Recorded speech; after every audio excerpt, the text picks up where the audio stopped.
Alright, everybody, I think we're good to go here. I think we're good to go. Let me see. There we go. Okay. Hey, everybody, let me also have this live streaming thing over here. Let me move it to my left, and that'll give me the ability to actually read you guys' messages. Alright, everybody. Sorry for the extended, I don't know, absence. Let's see, there we go there. I had a good trip to Philadelphia, but on the way back I had this bad cough, and then by the time I got back to you guys, I was hacking up half a lung, right? Hey, Bradius. Hey, Teaser. Hey, Hudora. Hey, Kevin. Hey, Brett. Oh, sorry, that was tricky. Confused me. Hey, Monica. Fritz. Hey, Roman. Let's see. There we go. Yeah, guys. Sorry about being away for so long. I just, if you guys saw me on last Monday when I was getting myself together a week ago, I could barely get a sentence through. I'm still having some trouble with the back of my throat, so you guys may hear me clear my throat a lot tonight. But we're gonna have about 2 hours of good times, and hopefully that lets my voice have just enough time to kind of get back to normal, and then hopefully tomorrow I can go full blast on it, right? And Loki's over there messing up my whole room. Oh, he has a treat though, so he's okay. Let's see. Hey, Little Cola. Hey, Peter. Hey, K-Prez. Let me move over here. I've been doing a little bit of practice on this website over here, but I'll talk about that a little bit later. Let's talk about the markets first. We're not going to start off with crypto right now. We're actually going to start off with the stock market because that actually had some interesting results. So I know we had talked about this for a while, guys, here. A lot of you guys were asking me about puts and whatnot, and I kind of kept on referring to you to no matter how many times I feel like the market is going to go down, I feel like Jerome Powell is going to come in with his money printer and go burr. And until I see something really change drastically, I'm not going to really bet against the Federal Reserve at this moment in time. And this is one of those reasons. I feel like I had more technical analysis on here, but I guess, let me see. Okay, this is one that's a little better. But you can see right here, we've had a few different times it fell down below. You can see it's right back up to a normal level. It might actually go even higher over the next few days. So guys, anytime you guys want to buy puts on anything, when you're seeing some of these fast-moving downward trends, just be very careful because it seems like the Federal Reserve is still there, at least for now, really propping everything up. So those are more buying opportunities, I would say, rather than let's make money off of the market going down, so to speak, right? Hey, A. Heaton. Hey, Ghost Rider. There we go. Let's see. Hey, RW. Yeah, guys, I'm feeling a lot better. The more I talk now, the more I realize my voice is still a little sore, but overall, I'm doing pretty well. I should have got some water for myself, but I'll worry about that a little bit later. But yeah, guys, so this is just a precaution. Do be careful about the markets when you see these steady drops. I know I've told you guys about this many times so far, but I'm so excited to see where the market can go from here, at least the stock market. This is what we're looking at right now for the stock market. Hopefully it's able to pop. Same thing, S&P 500, SPY, right? And there's a NASDAQ. Bounce, and bounced off perfectly. The NASDAQ did. That's actually a nice little bounce right there. But yeah, so let's move over to crypto right now, guys. Alright, let me see what I got. Now, this isn't the Bitcoin one I need to look at. Is this the one? A little bit more clean and polished, yeah. Put back over to Dogecoin here.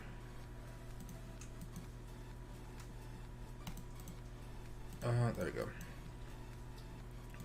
So this is a very basic level of what I'm looking at as far as Bitcoin's concerned. We're still headed down, guys. We're still headed down. We have been able to hold above this trend line right here. You can see there's not much happening going on right here. Most of what we're looking at is right from here to here. So in reality, can I go to the 4-hour chart here? What you're really looking at, I guess I went through that. It's something more like this, right? What is going on? Close out of position. Oh, that's fine. But yeah, so this is what I'm looking at right now. I want to see us be able to, let's say the next 4 or 5 days, guys. I want us to be able to break above this $45,500, 44,000 and a half. I want us to break above that one. Then we have the opportunity to at least try to go back up towards the $48,000 level. September is usually a pretty slow month. I think we all can agree on that one. So if we can just kind of stumble in, limp in, whatever you want to call it, just looking decent going into October. I'm sure that we'll be able to pick up our momentum closer towards maybe mid-October, towards the maybe early November, maybe something like that. That's what I can see us going right here. But I don't see us going from here to rocket shipping so fast. I would assume we're going to probably come up here a bit more and try to do a bit more of a relaxed act, if you will. Let me see right here, actually, very fast. And this is just kind of one of those lessons here. You can see how that golden cross did absolutely kapooey right here. Did nothing at all. So as we kind of go forward and how this market is looking, don't really rely too much on the golden crosses, at least for crypto. I still use them heavily for the stock market, but crypto market, a little bit more iffy, right? Let me go over here. Anything else really happening today? Not too much. Let me go see if you guys have any other questions right now. Let's see. Hey, One Shot. Hey, Melvin. Let's see. There we go. Hey, Steve. Let's think that'll be a rebound. Let's see. Hey, JT. Yeah, I'm hoping for a rebound. I'm thinking of a rebound being something more like this, where it comes back up towards 50,000 or so. If we're able to break above higher than that, awesome. I'll be able to buy some. Right now, I still haven't been able to buy back in. Mostly because I've just, you know, when you're sick and you just don't want to do anything. I was sick and imagine me trying to work, but every single time I work, I cough and I hack up a lung onto the computer screen and I have to wash it off. So that's basically what's been happening to me this past week or so. Let's see. Hey, PZ. But yeah, guys, something I wanted to tell you guys about before we start going into like different plays and whatnot. So I did try out Bidget. I was looking for. I tried a few different platforms this week to just try to get an understanding of what's going on. This is still my favorite one. I'm going to try to do something to see if I can make some more money on this. All I did for this one is I put like $100 so dollars in this right here. They have this feature called copy trading. So I put like $130 in here to see what that would turn into. And overall, I was pretty happy with it. But then I made a mistake, which is my fault, and I lost a lot of money because of it. But that's why I only put like $100 something on it. But basically what it does is you just copy other traders. I don't know how much assets. My assets right now are only $127. So I'm testing it out, nothing crazy. At one point I had $500, but then my friend says $500 is too much for testing. And I was like, not really, but he talked me into it. But basically, something I like, and I think some of you guys will like, because a lot of you guys will send me emails saying, hey, Michael, can I follow your trades? And I don't really trade like that, but I might if they allow me to, if that makes sense. Basically, you kind of go through their system. I think it's, futures copy trading. You can follow a whole bunch of people, if they're not full, I guess you could say. And basically, they do your trades for you, or you're just copying their trades, which I kind of liked. Now, the one thing I'll say is if you do this, try to start following them like in the middle of the night when they're not awake. I realized that, so I told you guys I started off with $130. I'm at currently $127. Wow, I lost $30 in 2 days. I'm not really concerned. It went down to a level of $117 at the low, and at the height it went up to $200. But I would say is if you guys are investing only a small amount of money, like let's say a couple $100, just follow one person who's decent. I've been looking at the app, so let me see if I can figure this out here. So my traders, I've been following 3 people. This guy was okay. He lost me a lot of money after making me a lot of money, so that's kind of weird. This guy lost me a little bit of a dollar. This guy made me money, but I would say just follow one person, and you should be okay with these. If you guys do want to go there, if you guys don't worry. But I know a lot of you guys have been asking me like, hey, can I just follow your trade or something like that? I feel like these guys are better at these futures trades than me, and you can see, in the last 3 weeks he's made 45% gains, pretty decent. This guy's made 652%, right? But these guys use leverage, so that's just kind of a cautionary tale. But you guys don't have to use leverage if you don't want to. But I'm probably going to promote this to most of you newbies now. Most of it just kind of got my trust. It's rare that I actually do something like this. I am an affiliate of theirs. I will tell you that though.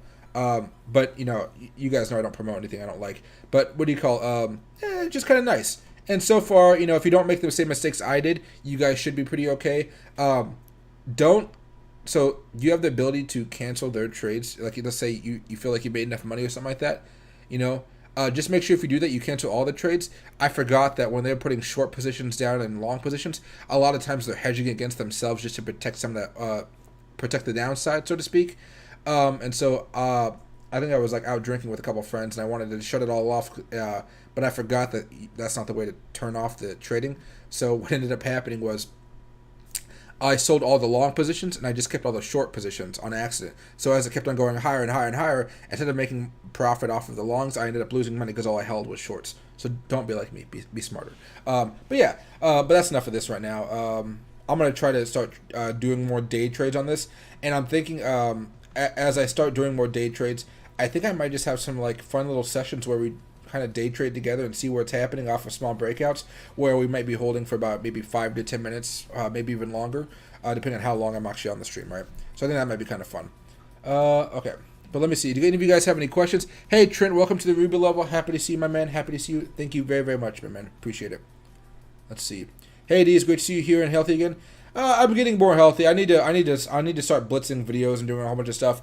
I know a lot of the streams died off and all that other type of stuff, so I'm not really stressing about it, but I know I need to get back on hustling and work because I'm already starting to lose my voice, and I've only been talking for, 13 minutes, maybe even 12 minutes. Let's see.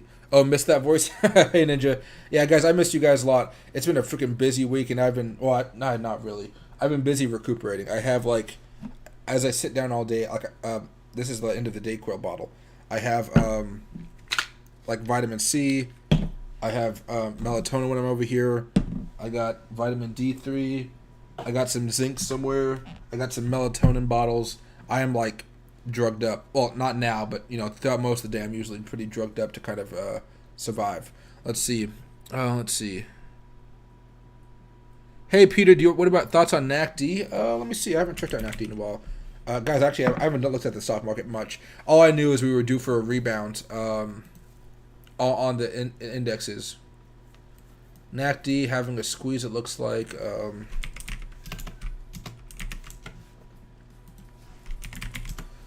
What are we going to hear?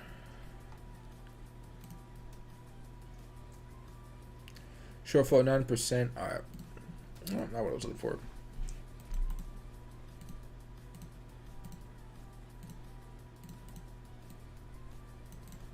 All right. The good thing is NACD just actually broke through resistance of about, what, 77 cents. That's a good for it. What else did it break above right here?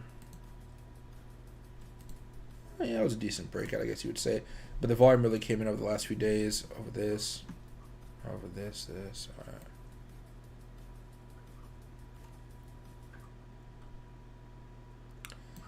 I think NACD would be a decent play here.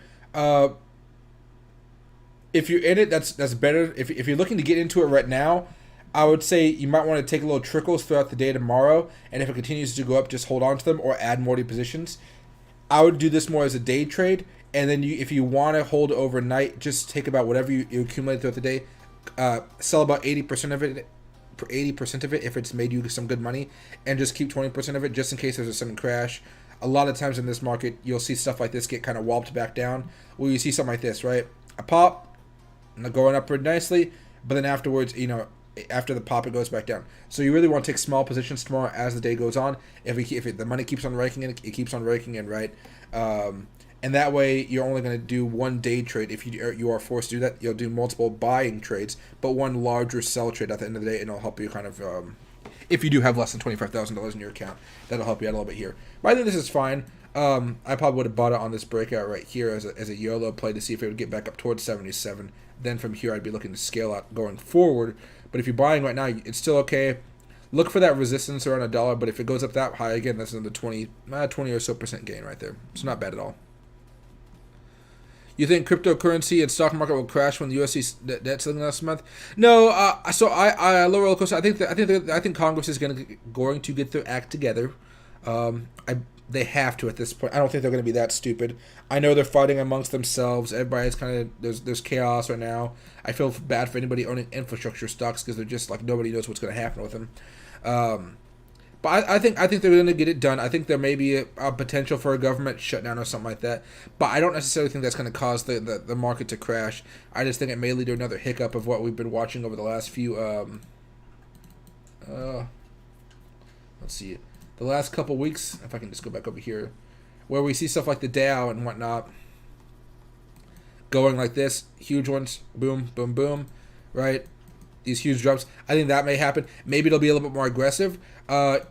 We've never been this close in a long time to going below the 200-day moving average. So maybe, just maybe, there's a chance over the next month or so where, you know, maybe this is the high that we're going to see for a while. Maybe we do hit some type of nasty drop, and maybe that drop will happen.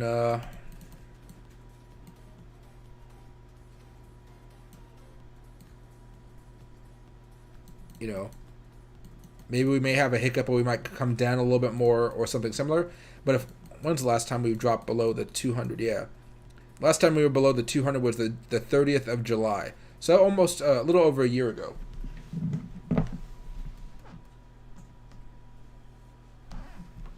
My dog just shit on the carpet. All right.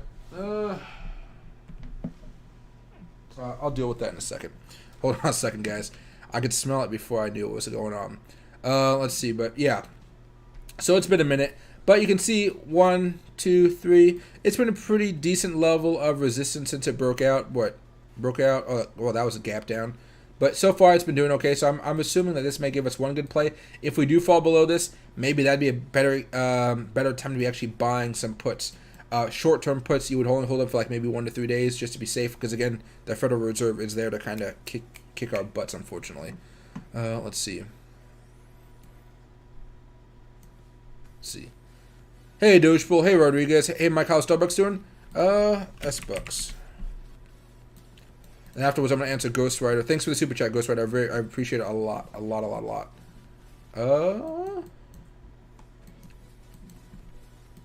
Alright, downward trend.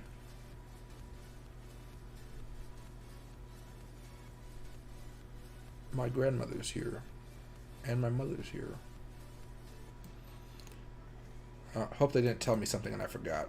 Because if they did, no, I told them I'm streaming. So, okay, there we go.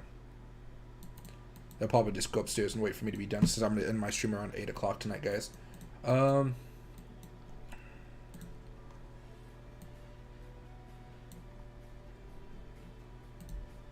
see. Alright, guys. Wait 1 second here, and I'm going to go, since my dog literally just pooped on the carpet, I'm going to go out. I literally took him out beforehand, and he didn't poop. So, alright, wait 1 second, guys. Video. Okay, there we go. Hold on a second, guys. Sorry about that. I'll turn the music up for a second. But I really got to make sure this is cleaned up now.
Alright.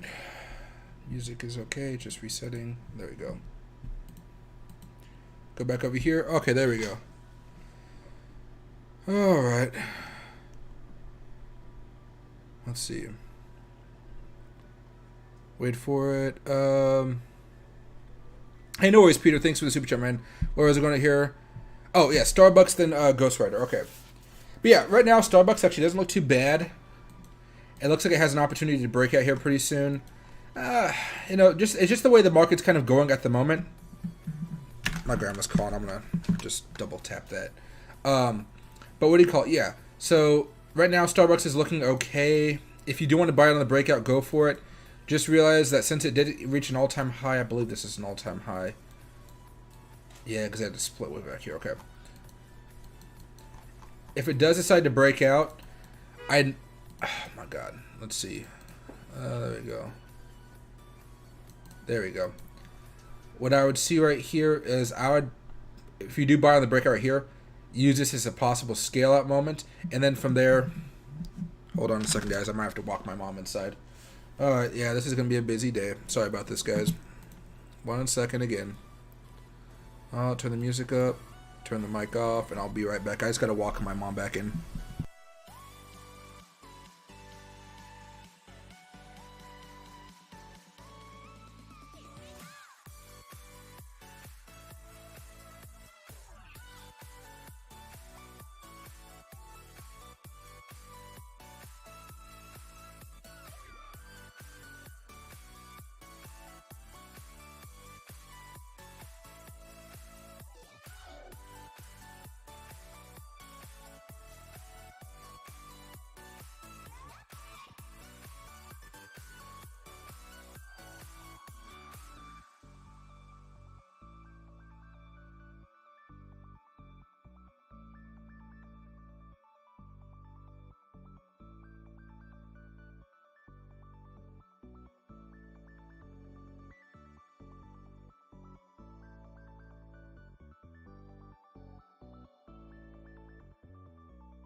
Alrighty, so sorry about that again.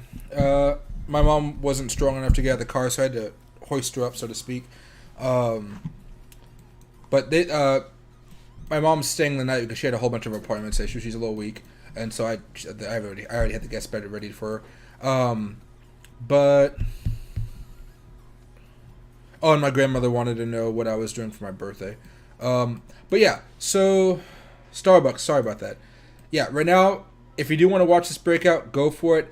I'd be looking to either buy on the breakout, sell towards the resistance, and then if everything looks good, if you want to hold for a little bit longer, go for it. I'd look to double down on my position if it were to break out above this with ease. If it takes a few days, don't be afraid to sell right here and buy back in a few days later, especially if you're buying options, because that theta will be a lot nicer for you, where you don't have to worry about that time decay. Especially since right now you're probably not going to buy until November, honestly, unless you're thinking about doing a stock position, which is fine right now. But you do have earnings on November 4th. You got to be very careful about that, right? What I'm looking at right now as far as Starbucks is, this is better as if you wanted to buy shares. Use support down here of about $108. That's what, like a 4 or 5% drop. 4% drop. It wouldn't be too bad as a stop loss of 4%. Well, if it is able to break back above this level right here, see that's about 4% right there. If it's able to go up higher, if you get back up to the all-time high, which is, it's possible. You can get back up to about 11% profit, which in options speak will be like, a couple 100%. Alright, let me go over here. And hey, Ghost Rider, do you have an idea where Ethereum Classic may go? Yeah, let me check it out very fast. And thank you very much for the super chat. I know I'll probably get to you guys' messages in a few seconds here, guys. I'm just going down the list now. Wasn't expecting them to come over so soon. I guess, it's 6:30. What am I talking about? Okay, Ethereum Classic.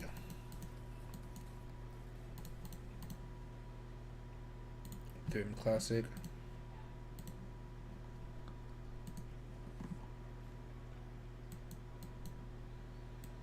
Oh, this fell down below the 200 moving average. Alright, we've already seen all these breakouts. We don't need to do any other breakouts here. And what is this? Let me go.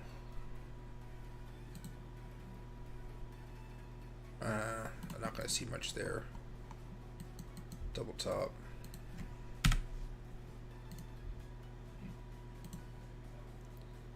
And we saw the breakdown happen right there.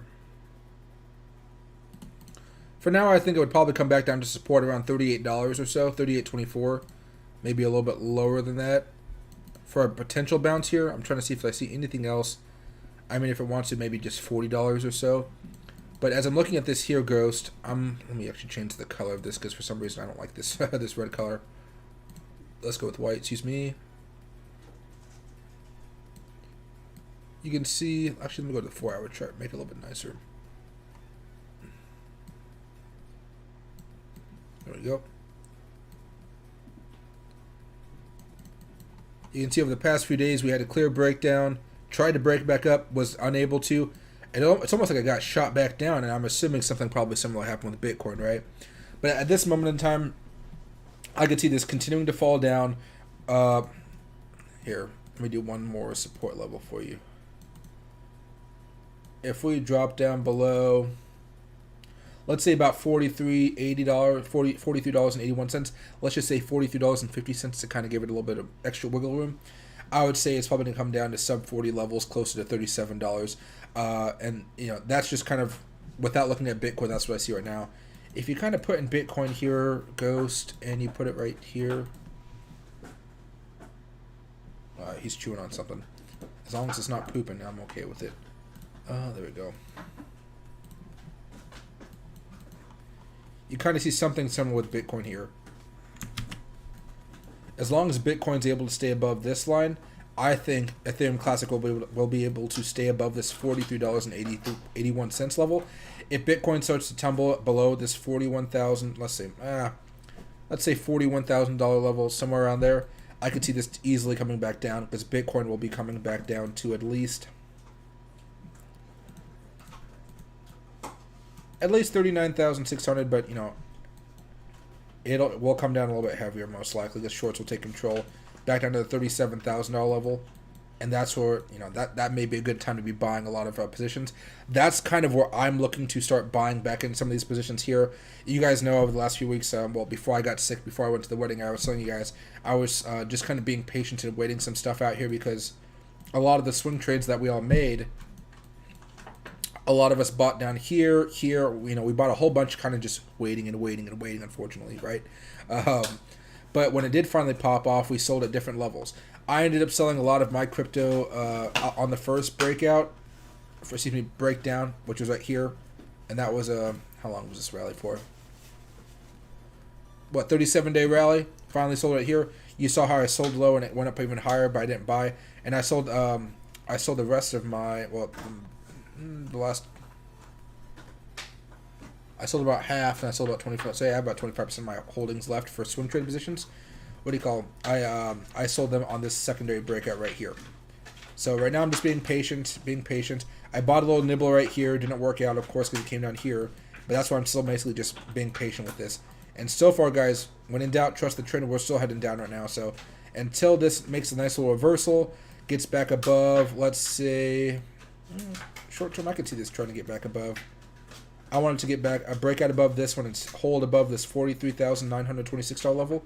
If that's possible, I think Ethereum Classic can also. Oops, no, that's not what I'm going to do. Then I think Ethereum Classic has the chance to, ignore its technicals, and then try to at least get back up towards the mid 60s, which would be a very nice return if you're buying right now at the $45 range. But I think more likely it's going to come down, especially if Bitcoin's not able to hold at these levels, which right now looks a little weak. It's kind of bleeding down slowly, which is fine. This means we got to be patient. It just means there's a lot more day trading going on right now rather than breakout trading on the swing trade, basically, right? But I think it's fine. If I was going to buy some more of it though, which I'm planning on, sub 40 would be a much better price for me than buying it at right now. I really want to see if Bitcoin and therefore Ethereum Classic can really hold this 4381 level, and Bitcoin hold this white trend line here. I'm not going to give an exact number because it changes every freaking tick, but you get my point, right? Let's see. Hey, Got Gains. Hope you're doing well. I am a little sick still, but doing much better. Thanks, man. Let's see.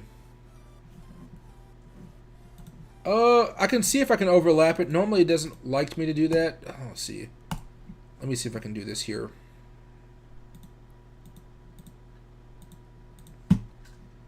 I'd have to go day. I have to go Bitcoin here. And I'm assuming you're talking about this drop right here. Or are you talking about... No, it's April. As far as what we're looking at, it's a little similar, but not too much. This drop that we saw in May was much more aggressive, where we fell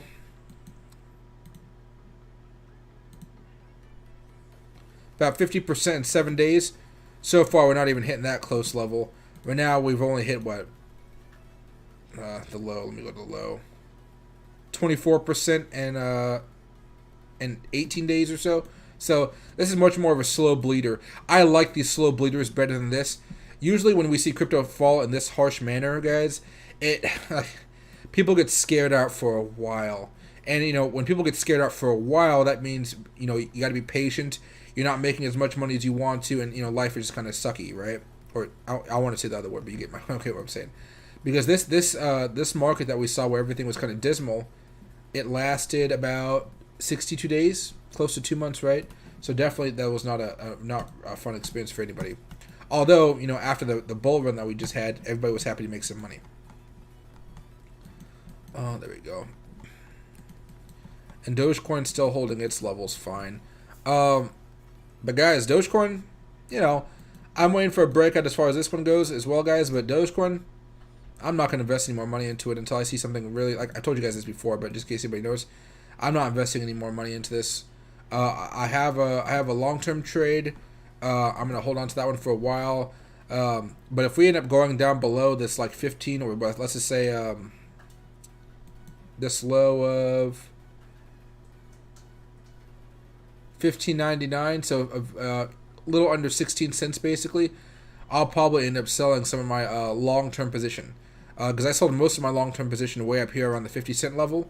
I got yelled a whole bunch. I got called a whole bunch of names because of it, but I was fine with it. But Dogecoin's not performing the way I need it to perform for me to really make money with it. I'll keep a small position in it long term just for YOLOs and fun. But if this thing continues to drop, and I wonder if I go to CoinMarketCap.com, what is it? What is the rank for Dogecoin right now? A few weeks ago it was at number 5 or 6, I believe, and right now it's number 10. Right, so it's slowly moving down, and you can see in the last 60 days, well, Bitcoin's gone up 5-6%, Ethereum's gone up 22. ADA's gone up 63, BNB's gone up 5, XRP's gone up 23, Sol's up 329, right? Dogecoin is down 3%. And so, I'm waiting for it to have a little bit of a pop or something similar. But until that time, it's not really doing much for me. In the last 30 days, it's down 30%, while everything else is, there's some things down, like BNB coin. But overall, it's, BNB is still up a little bit here. So I'm hoping that Dogecoin can turn it around a little bit. But if Bitcoin does go down to 37,000, and it does break down below this trend line here, guys, I would expect a lot of these coins to, to break down in similar fashion, right? Break down here. You may end up seeing, Ethereum. We don't need to look at these old breakouts.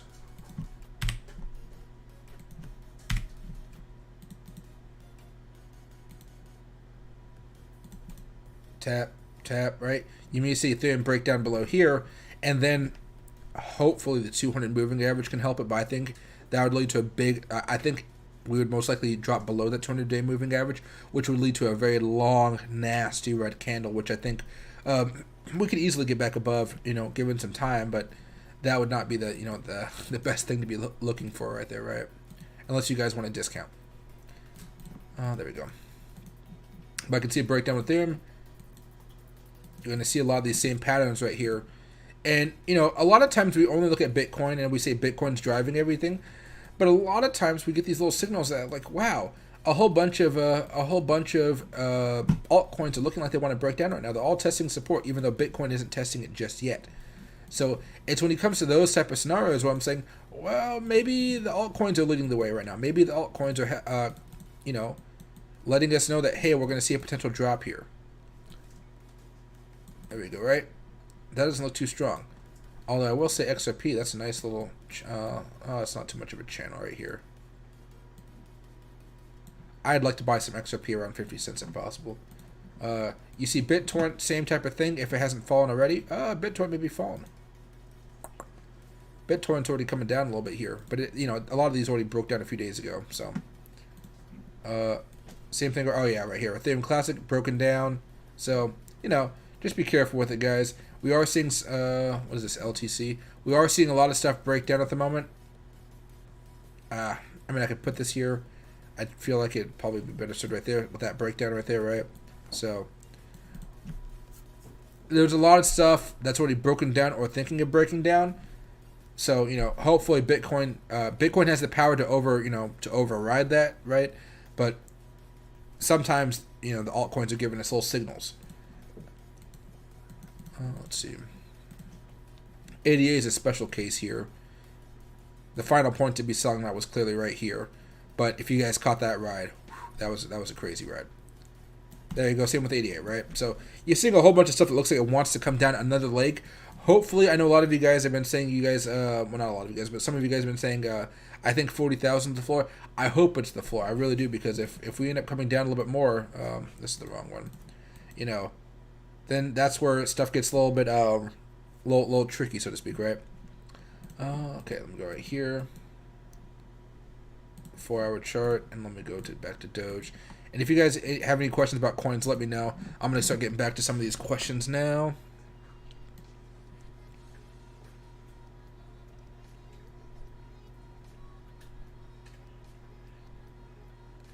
Hey, Dogepool. As far as Dogecoin's going with the ranges, I could see it probably go to a high of,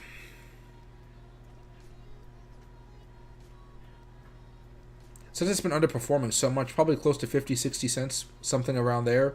and that might be a huge spike, and then like a rally that could happen after that. But the only way Dogecoin's going to go up right now is if it separates itself out from other coins, and there's a real sentiment like I got to buy Dogecoin because Dogecoin has the potential of making me rich. That's what needs to happen in order for Dogecoin to really start spiking again. It can happen, but hopefully it's more than just Tesla at this point. Accepting Dogecoin as a payment. If it is, that might be kind of nice. Maybe they can burn some coins or do something. I don't know what they can do, but something that can kind of help out with the constant bleeding that Dogecoin has on a day-to-day basis, which usually, how do I say this? It makes Dogecoin a little uninspiring or just less exciting. And any coin that's going places needs to have a little bit of excitement. Not every day, but just every now and again. Wow, look at that! Look what that's doing, right? Dogecoin needs to get back into that style of movement, so to speak, I guess I would say.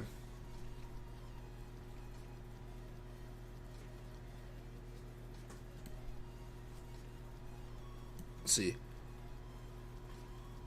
Hey, Green Edo, check waves. You bought waves and it's going down now. Is it a crypto waves? There we go.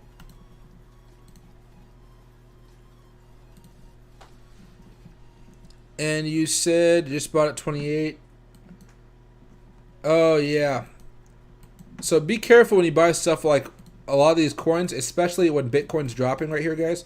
Now this dropped, came back up a little bit, but if you guys are buying most of these cryptos right now as Bitcoin's kind of bleeding down, guys, make sure that when you buy this stuff, because it wasn't really good. It wasn't anything. Did you say $28 or 28 cents? I just want to make sure. 20, yeah. 28. So that's up here, around here.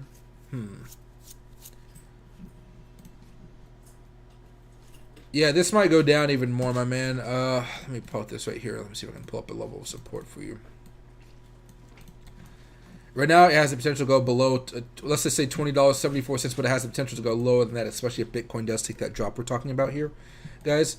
As far as this is concerned, make sure that you have a stop loss in effect, or you have a way to know that the price is dropping. So if you bought at 28 cents, $20, you should have sold around $26 or $27 to protect that loss, because now you're probably down 20% or so, right? So just make sure if you guys are trading, try to have a stop loss. There are many apps out there that will give you a ping on your phone, on your website, whatever, so that if a stock or a currency falls down below your desired price, your stop loss, you'll get a quick alert so you can sell it right then and there to help protect yourself before you lose even more money. I cannot stress the importance of stop losses, guys. They are super important. Super important. If you guys like to do, if you guys use the platform I use, TradingView, or if you guys use Bidget right here, you can just go right click, add alert, right? Add alert. You can go right here. You can change what level it's at, right? Whatever number you want it to be at, and you can notify on the app, show up pop-ups, an email, webhook, whatever. So, and that's what you would do to make sure that you're able to get out of that position before it makes you lose even more money. Now, we're not headed for something like before where we had a crazy drop like this, right? But most people, when this was happening, most people ended up selling around here. We gave it a shot. Most people sold here or here, and that saved us a solid 30%, 20%, at the lowest, like about 30%, right? Will give us more opportunities to buy. And the reason you guys want to do stop losses is not just because that, you're going to save yourself some money, but it means that you're not stuck in a position that you're going to be in for too long. You need money to make more and more money. So if you're holding a bag right now, that means you can't put that money towards something else. So just please make sure to have a stop loss. It will help you guys out so much. And if you guys, like, a lot of exchanges don't have stop losses, that's fine. That's kind of common for a lot of cryptocurrency web exchanges. Make sure that you guys, like I said, have an ability to get an alert. TradingView is free. You guys can get alerts from there. If you guys want to go to the Bidget, I have a link down below. They have alerts available. So this is much more information. This is like futures, copy trading, buy crypto rewards, whatever. Yeah, but good to canceled orders. They have a whole bunch of cool stuff here. So, but you see, take profit, stop loss, that type of stuff, right? So if it goes down too much, you go.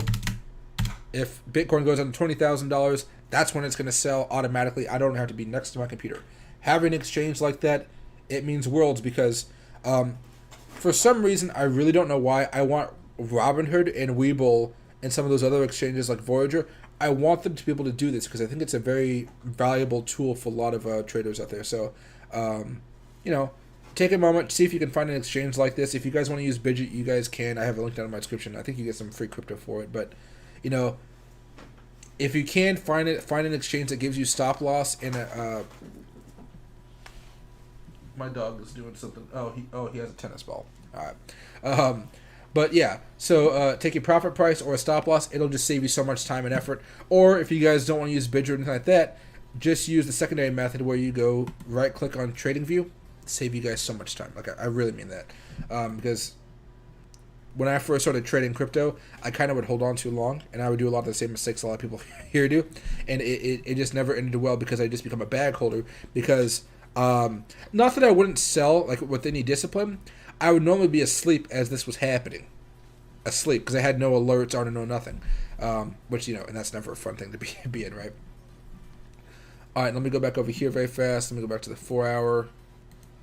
As we kind of watch this kind of play out, might be worth to buy some short-term play off of this. But this is where leverage comes in. If you guys want to do day trading on crypto, you guys will probably have to use leverage, which isn't bad, but you got to train yourself on what leverage is before you even hop onto that market because you will get burned. Okay, let me see what you guys are talking about now. And I know I've kind of missed a couple of you guys' comments. Let me see. Hey, he need to clean up Loki's mess. Exactly, I did. Right now, he's just playing with the ball. Loki, come here. Come here. Wow, ball is more important than me. Oh no, he's bringing the ball over to me. Okay, well that's nice. Loki, come here. Come here. Come here. No. The fabric of the tennis ball is stuck on his little canine tooth, and he's trying to shake it off, and he can't. I'm pretty sure that's more entertaining than for him then. Let's see. Let's see.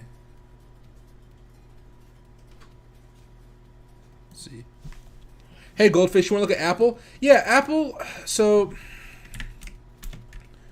Apple was doing hot until we hit that little bit of a hiccup in the markets, and tech has gotten kind of beat up. Now, look at that.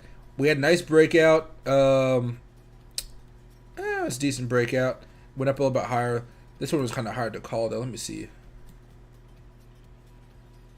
That would have been okay, too. But that was a false breakout right there as well. So basically what I see with Apple is... Let's see here. Let me just remove all the drawings here. Now, instead of in this breakout mode of like, hey, everything is going up, now you got to see if you can hit a nice level of support. Where this we might be looking at about this right here. Well, Apple has the potential to come back down to the 130s or so, maybe mid 130s, I would say. Let's see what we got going on here.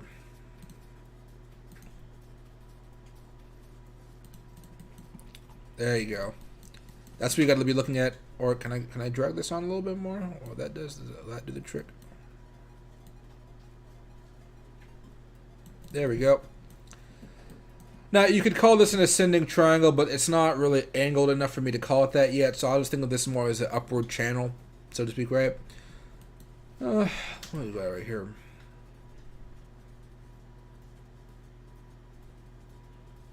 Not the time to be buying at the moment. Maybe if the market's able to kind of pick it up when it's earnings all the way in November, we're fine there. Slowing down here a little bit.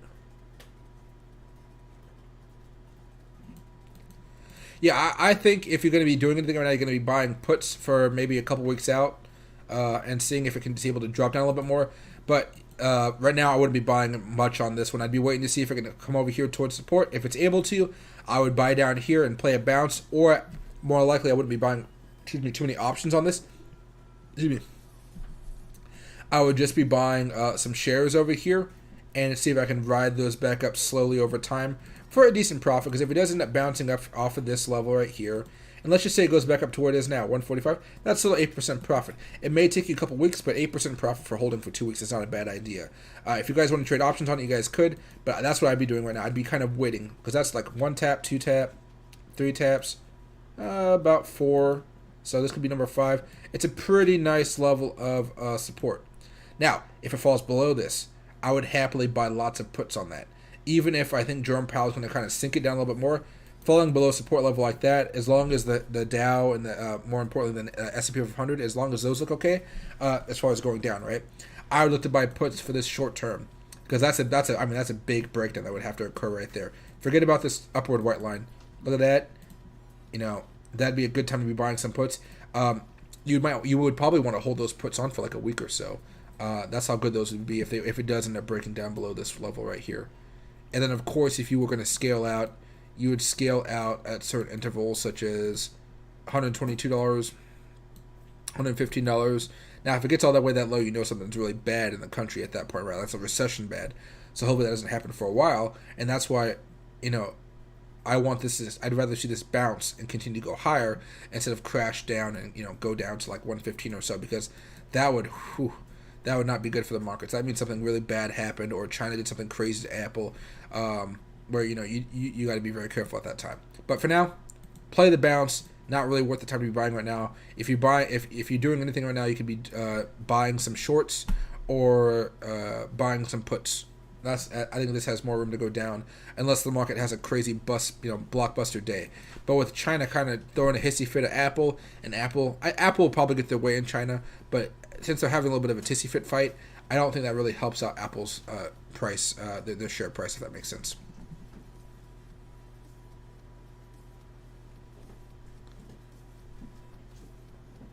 Let's see right here. Oops, I missed something right here. Hey, thanks, Tecker. I appreciate it. Let's see right here. Hey, Anisha. Let's see.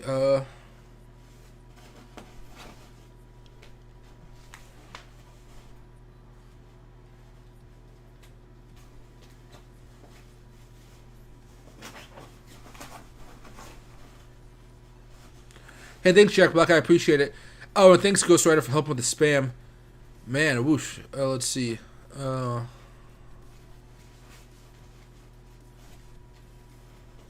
see. Hey, Heaton. My opinion on Ethereum. Yeah, let's go over it, guys. Actually, let me not do this here. Let me actually just do it right here. Make my life a little bit easier. All right, basically, this is what I'm looking at. If you want to go a little bit further on the day chart, you can do this. Right?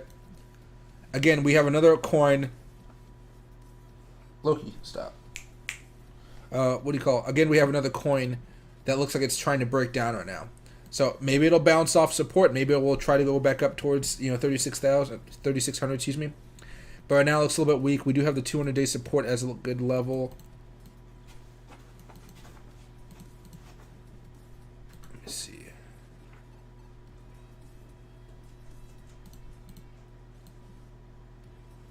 There we go. If Bitcoin does go down below that level we talked about a little bit ago, if it does end up going down below this $41,000 level, and we end up coming back down to 37,000, I could see. Make this full again.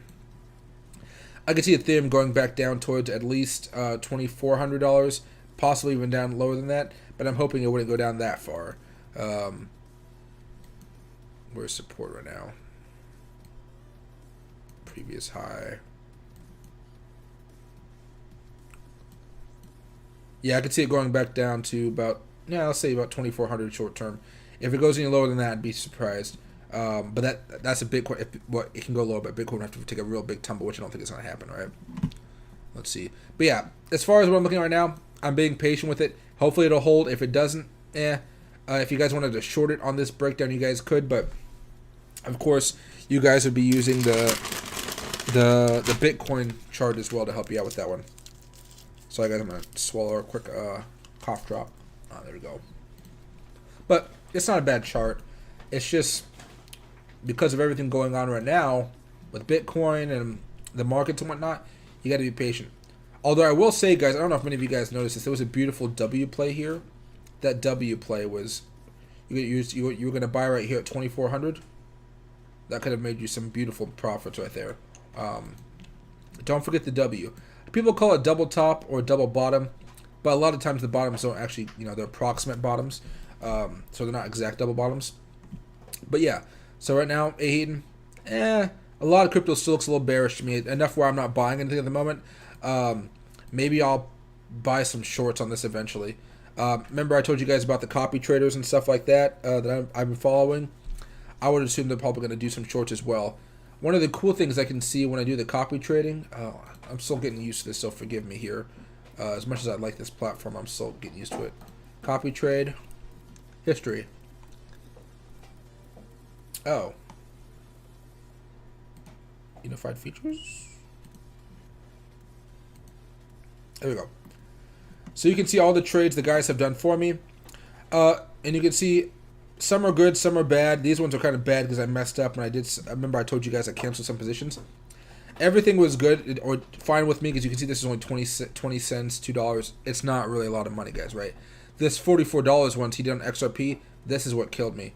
But you see beforehand, he was ranking in the dough, 20%, whatever, a little bit of red, a little bit of green, a lot of green here, so a lot of green there, of course, so a lot of green there, so a lot of green there, right? A little bit of red depth there too, but so I think a lot of these guys will also do a lot of shorts here pretty soon.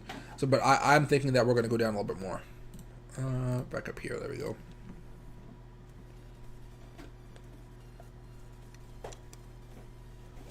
Let's see.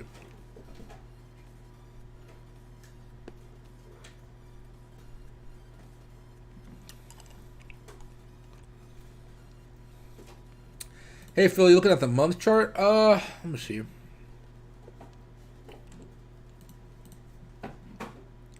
Month chart here. Let me go to Doge 5. Oh, nice little W pattern right here. Okay.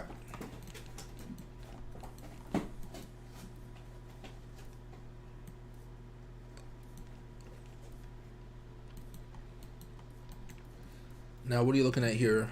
What does the month chart kind of resemble the May 2021 chart before the crash? I wouldn't say not really. Let me delete this alarm here. Or will let me delete it? Or won't. Alright. I would say no, but I will tell you right now, we're still in this downward trend right here, where it looks like maybe we might have another month of kind of going stale. This is according just to the month chart, guys. Or we might have a breakout in November or December, and October may be another down month. Just by looking at the month chart, right? If that's the case, hopefully not. But if we do have a chance, it looks like November, if we are going more likely November, that could be a huge pop-off right there, which would be kind of fun to see. But, this is kind of a partial chart here, so you're not really looking at too much. I could extend this all the way down here very fast. I could draw the support line right here. There we go. And that's what you're looking at as far as the month chart. But again, for a potential breakout on this chart, this could go all the way to February, March, April before it ends up popping off, right? So hopefully we're not going to do that. Hopefully we can actually get a little bit of a dip, bounce, hold this support of 37,000, which this is what I'm hoping for. Then we pop off a little bit early and pop like that. I don't want to see us drop below this $37,000 mark, because that means we're probably going to come back down to 28,000, 29,000. That's not going to be very much fun for anybody. Although I will say it'll be if you guys like money and if you guys like money more than seeing Bitcoin go up, there'll be ample opportunities to be buying into so many different altcoins. Where on the next breakout, you're just gonna love the amount of money you make, right? Those are the pros and cons of wishing the ups or downs of Bitcoin, right? Let's see. But no, there's nothing about that chart that makes me too worried about where crypto is going at the moment. But still, short term, I do think we're probably going to have another drop here. Unless whales can come in and save us. If whales come in or we have some great news, that can always change up the whole equation, right? But we have to be careful when it comes to that stuff. Any thoughts on a firm? Which one is a firm?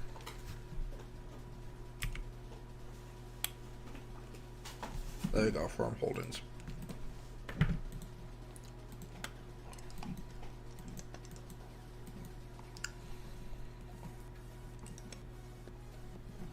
What do you want to know about it? Okay.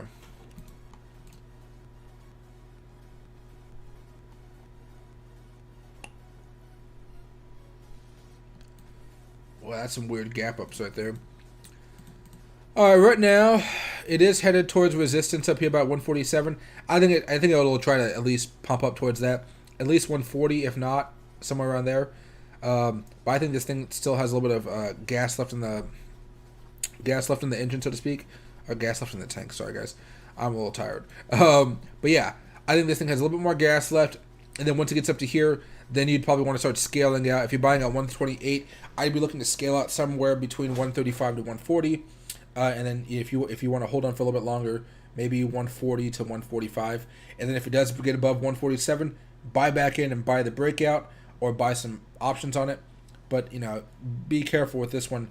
But just ride it up if you want to buy right now. Ride it up a little bit more. And don't wait for it to get all the way to the top. Start scaling out a little bit beforehand. But yeah, nothing about this says it wants to crash necessarily, besides kind of the wonky action here. Let's see. Everything looks fine. Yeah, going into the holiday season. I think 11th. I think the November 11th earnings will probably cause us to really pop off here. But yeah, I still think this is fine, especially as we go into the holiday season. Everybody's going to be taking out loans and stuff like that. And if any of you guys don't know what a firm is, basically if you go to a website, maybe Best Buy has it. Maybe Best Buy has it. Let's see. Shop for the iPhone 13 Pro. I don't know if there's anything special about it. But if you buy it, normally there's something that says, oh, it wants me to go through Verizon. Never mind. Well, basically, you see what this little thing says, 12-month financing. It's a financing service where instead of paying the full bulk amount, they'll pay for it for you, and you just pay them back over time. I think there was like a layaway was the term back in the day, but I'm not entirely sure. But think of it like that, right? But yeah, overall, looks fine to me. I think it still has room to chug, and it's every single time it's had a resistance, it's managed to plow through it. So if you wanted to buy some options on it, you could probably look for the 2 weeks out. Don't go heavy on the options. You are not biting my Ethereum net wire. Yeah, pound all you want. Yeah, your breath stinks. There you go. But yeah, so I think it'll still be fine. Let's see you.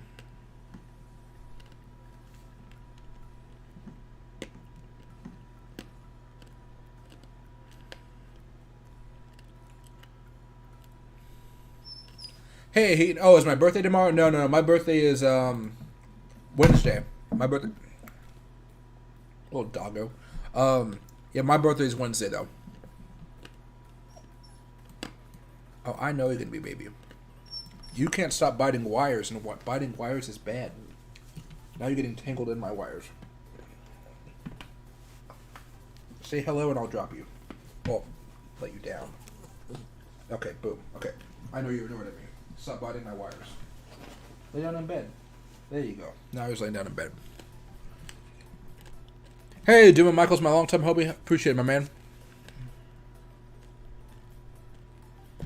Hey, Zach. All right, so a lot of you guys have been asking me about Shiba lately. Do I even have Shiba on my list here? Sorry, let me just see if I can. All right.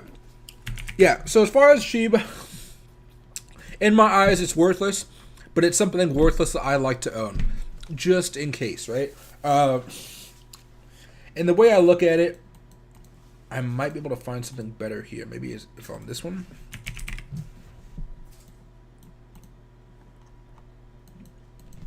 I had technical analysis on Shiba, and I guess it went away. Okay, that's fine.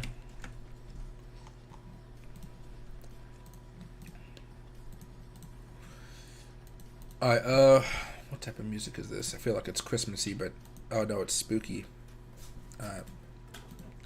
Alright. As far as Sheep's concerned, if you want to buy it, go for it. What I'd recommend, since it looks like everything's a little bit weak right now, and everything wants to go like down, you see that it's in this channel right now, right? Where it goes high, goes low, goes high, goes low. It takes some time to do either one, but it takes time, right? So, and since we're in the middle, it doesn't make much sense to be buying or shorting at this point. Just kind of wait it out. But since everything looks like it wants to go down anyway, you could buy a short if you wanted to. Or what you could do is, what are you biting? But what do you call most likely than not, I would tell you to short this if you could. But yeah, it's just not doing anything. It is pretty much worthless. But if you want to buy some, you guys could, since it is so cheap, right? The only thing about Sheep is you always gotta remember, guys. Sheep has a pretty hefty market cap, right? Almost $3 billion market cap, which means, you know, it can go up higher, it can go a few 100% up higher, but don't expect thousands of % profit on something like Sheep, right? So that's just kind of me letting you guys know, like, anything you see on these pages right here with these high market caps, don't expect them to go thousands of % up high. I mean, they can, don't get me wrong, but if you're looking for something that goes up like thousands and thousands of %, they're not going to start on this page. They're going to start on page 5, 6, 7, 8, 9, 10 of coinmarketcap.com. Then by the time they get up here, like Matic, right? By the time they get up here, it's going to be 6,000. And if we go over something like Matic, but yeah, right now, that's not really worth your money. You could, if you're going to buy it, you're going to be doing a YOLO play that you want to hold for a while. YOLO, nothing more than a YOLO. Nothing will really tell me, hey, buy this. Shiba is the next big thing. Nah. But if you're looking at something like Matic, actually, does Matic have a market cap map?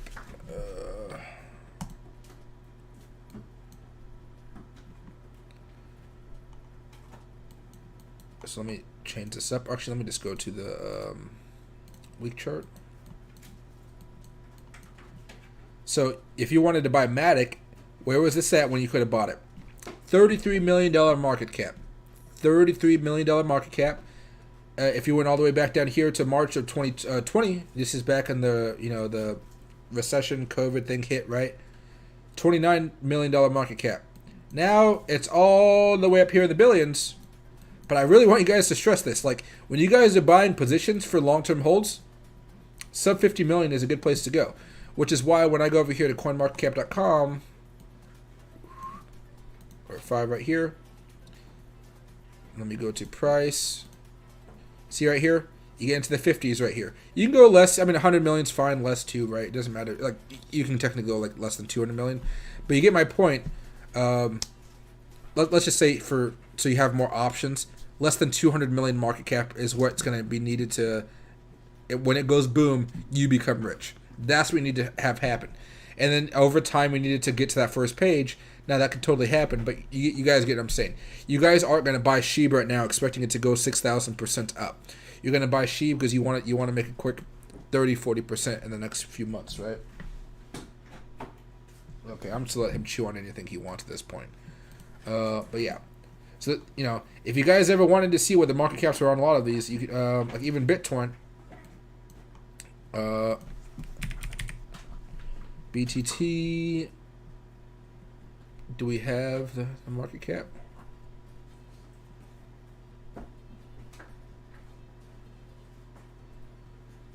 No, let's see, market. Nope, they don't have the BitTorrent market cap. Let's go to the Sol. Maybe Sol would be it.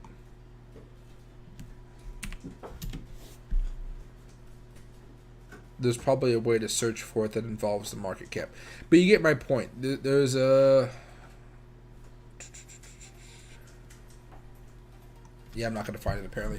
But you guys get my point. You're going to be able to find out how cheap you guys could have bought this type of stuff. Like BitTorrent, you could have bought back in the day, like, you know, just, I mean, and I mean back in the day, I mean literally just last year. You could have bought it for 0.000344. Remember, 3 zeros. Now you guys, well, and it went up all the way to 0.01. So that profit, if you bought during the lows, right? Let's just say during the recession or the what do you want to call that? COVID drop, right? If you would have bought on the COVID drop, not all the way down, but they were just kind of getting around there. At the height, you could have made about 4,500%, right? And so when I buy mine like this, when I buy mine at 0.002 down here, remember 0.002, that's only 2 zeros, when if I bought last year, it could have been 3 zeros, right? Now if it goes up, I'm only getting 538%. Now don't get me wrong, that's a lot of money back, that's a great returns, right? But I'm holding it for years longer because, again, I expect over the years crypto to keep on going higher and higher and higher. Well, that will really start to go up higher and higher and higher. Remember, this is only 4 cents I'm at right now. This is a penny down here. 4 cents is right here, and I'm making like 2,000% returns, right?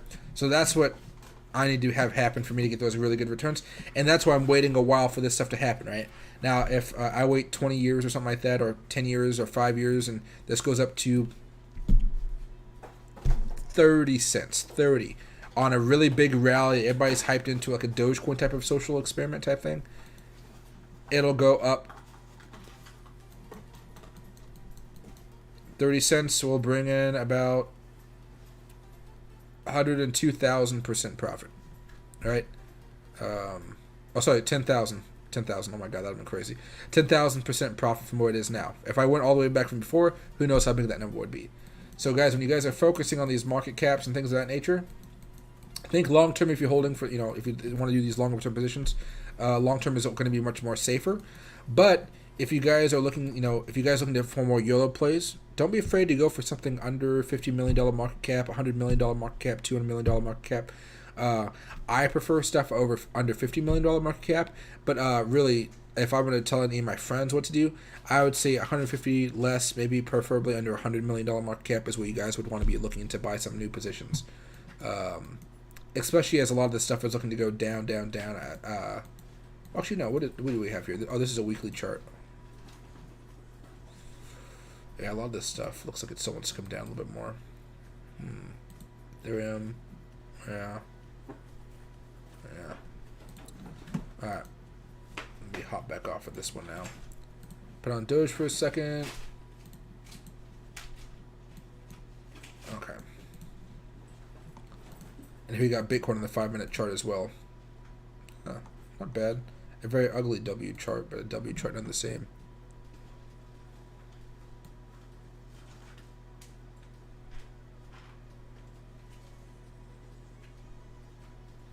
Hey, Doge Street, I'm with you, Mike. Doge not looking good. Yeah, exactly. It's just not performing the way I want it to perform, right? And because they keep on, new coins are made every day, right? So unlimited amount. It's always devaluing itself. But what was happening before is so many people were buying it over and over again that was able to hold.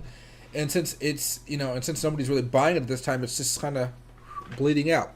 And maybe it'll come back. Who knows? But right now, man, I'm being patient with it, but I'm not going to lose money over it, right? Even though I've made a lot of money off of Doge so far. Hey, Hodor, or Hudare, excuse me. When's the best time to be buying back into Ethereum? When Bitcoin finds support, hopefully around 40,000 or around 37,000, mid $37,000 range. If we're looking at this right here, this is a Bitcoin chart. Sorry. Right, coming down. We've been unable to break out so far. We're looking at a very weak support level right here. Very weak trend line. Has not been looking too hot. Let me just show this right here. Okay, this is the 4-hour chart now. If we continue to go down and we do not break out, I might buy some Ethereum right here. If you're looking to buy it for a short-term swing, I'd buy it around. Well, actually, I took away that one, didn't I? A potential bounce play off of the 39,523 level, or $37,000 and $37,343. Excuse me. That's why I'd be looking to buy most of my Ethereum down here if it fell down that much. If you wanted to buy it short term, you could see if you could try to play this bounce right here, right? I'd be looking to buy more Ethereum if Bitcoin's able to break out of this level right here, and it'd be a swing trade for as long as Bitcoin can go up. But as far as a long-term Ethereum trade, I wouldn't really be looking to buy at a specific time. I'd be doing what one of my friends does in Philadelphia. He does monthly crypto. He just puts a little bit of money of his salary into crypto every single month, and part of that goes in straight into Ethereum. right? So I would say if you're going for a long-term position, do that. But if you're looking for a swing trade position where you're looking to make a quick buck, you want to wait for Bitcoin to either break out above this line right here, which right now it's the line changes every single second. Probably closer to maybe if Bitcoin can break above $44,600 level, that'd be okay. Or you'd be looking if it does get down to support on this white line, 39,523 or 37,343. That'd be my guess of when you could be buying back into Ethereum here. But if you're looking for a price of Ethereum,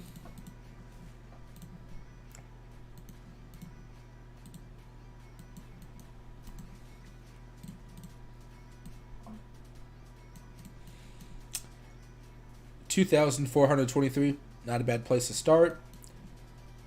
And then if it does come down to, if it does get worse than that, you could try to buy some more down at 2,177. That would be a bad spot as well. But more likely, I'd see this $2,400 level as being a nice level of support. If we break down below that, oh boy, then we're probably heading back down for sub 2,000, which will not be fun for anybody.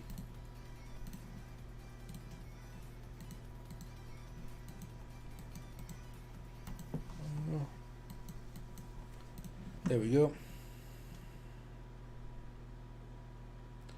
Hey, Steven. Hey, Mike. Hope you're well. Glad the stream got fixed early this morning. I was lost in limbo. Oh, no worries, guys. I saw it was messing up, and I'm going to fix it. Later on tonight, I'm going to take off the other two streams. I'm going to revamp them. I'm just going to make one just be a flat Bitcoin stream, and the other one's going to be a plain... I don't know what I can put on this one. I'm going to try to use these so you guys have a little more information here. I think an Ethereum stream will probably be pretty good. Just a straight Ethereum stream or a straight XRP stream. One of the two. I'll do some research to see which one gets more searches, so to speak, right? So it'll get more used. It'll help more people. The channel will make more revenue, etc. Right? Let's see. I've seen a lot of exchanges have these contests. I have no idea what they are. I will try to get more information about these. Because as of right now, guys, I'm really liking this platform, and I normally don't like exchange platforms that deal with crypto. It's not. You guys know I use TD Ameritrade. I love the ease of access. I'm still getting used to these ones, and so far this one, it's nice. I like it, and I feel weird saying I like a crypto exchange because most of the time I just tolerate crypto exchanges, right? But yeah, so I'll see how this one works out a little bit later as well.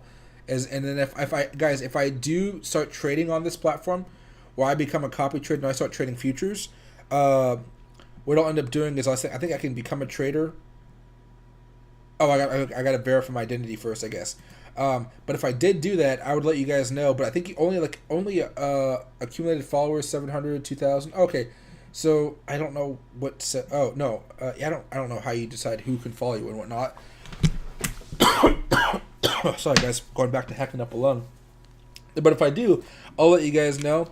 But I would not be doing... Well, I'd be doing a mix of these longer-term holding trades with leverage. I want to stress.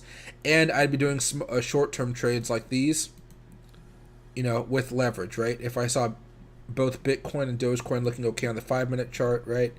And that something looked okay for me to want to make the trade, I'd buy Dogecoin, I'd buy XRP or something like that, right? Probably XRP. I don't like Dogecoin as a trade because it doesn't pop up as much, right? But you can see this W shape right here, and then what I'd be looking for in the 5-minute chart, is Bitcoin gonna break? Oh god, I've been watching too much Sopranos. I feel like I'm saying Italian things. But yeah, if it's able to break above the 50 moving average on the 5-minute chart, maybe I'd make a short-term 20x leverage position for about half an hour. And if it's able to pop up and break out, then when XRP is hitting for its 200 moving average on the 5-minute chart, I'll sell right there. That might be a quick, I don't know what, 0.85% profit. Multiply that by 20. That'd be a decent return for just a 30-minute trade where you guys would probably be asleep while I was trading, right? But before I'm not looking to do that anytime soon. I need to practice this first to make sure I'm not doing some crazy 100x leverage play by mistake, right? Because this is not the same as TD Ameritrade, where if I do leverage, the leverage looks totally different to mine. So I really have to retrain myself here, because it's like Japanese and Chinese. They're kind of in the same area in the world, but they're totally vastly different languages, right? But similarities, I guess you could say. But here. Move this over right here. There we go.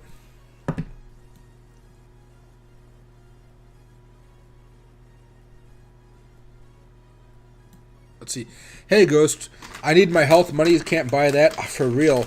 I thought about what could I do. Can I go to the doctor? Can I spend some money on some good pain pills or something like that? I was realizing all I need to do is rest. And, I don't know. I probably... How many pills? Yeah. In the last few days, I've probably gone through about 90 cough drops. 90 cough drops. I usually go 2 or 3 at a time, though, so... But it helps. It's the only thing stopping me from hacking up a lung in front of you guys, which would be very embarrassing, right?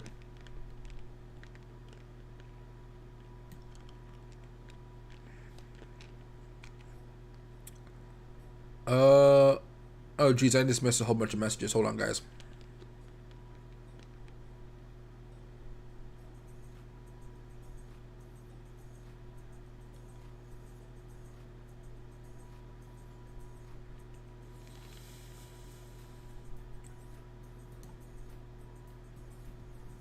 Let's see. Yeah. Okay, I didn't realize how many messages were on here. Let's see.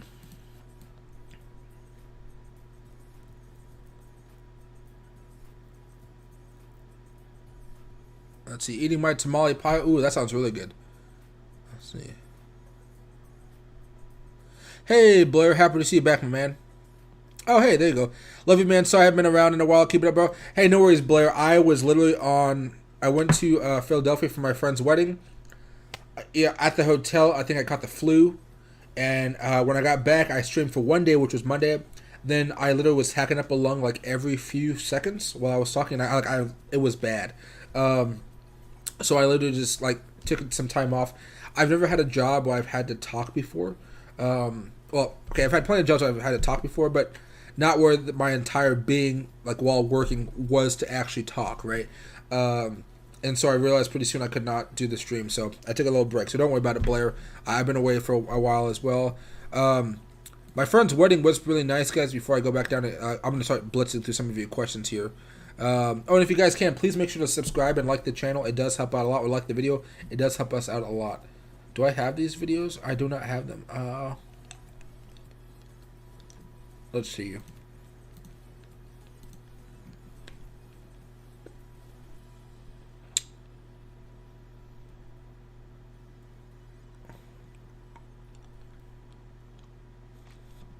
What do this? You guys will know I'm pretty I don't really hide stuff from you as much as I probably should. Is this a video? Well, we'll find out what this video is in a second. Who knows what it is? Oh yeah. So this is a short video of the wedding. My friend's girlfriend, I forgot her name. There's Doug,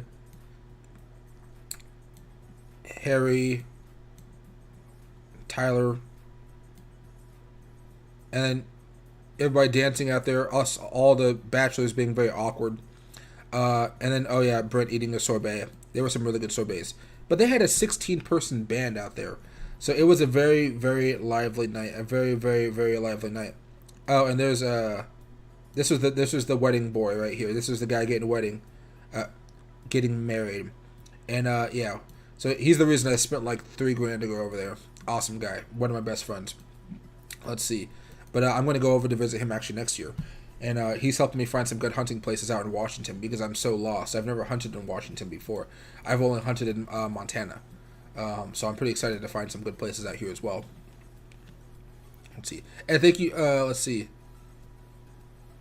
Oh, no worries, Blair, dude. I appreciate the super chat. Like I really, really do, guys. I really do appreciate it. Thank you very, very much. Oh, okay. I'm losing track of messages here. Hey, Steve. Let's see. Oh, hey, Roman. I think there's a chance that Bitcoin could hit 100,000 by the end of the year. I think that would happen closer to the end of November, like mid-December, though. Because the closer to come January, I think January is going to be where, again, it takes a big breather. That's what I'm kind of hoping for. So I do see a chance for it to hit 100,000, and it would. But that's what. Remember we talked about Bitcoin as far as the weekly charts or the monthly charts. How we might come down and we might stagnate for a little bit. 2 months away. That's where you can see those nice long candles, right? Let's see. Oh, but hey, Steve, AMD's. Let's see, AMD. Okay.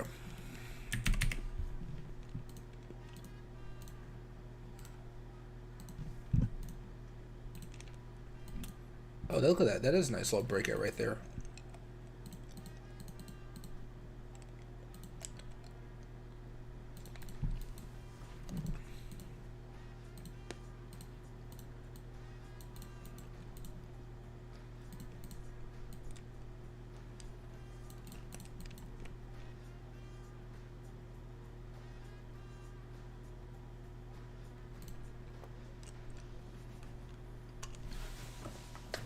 Hold on a second. I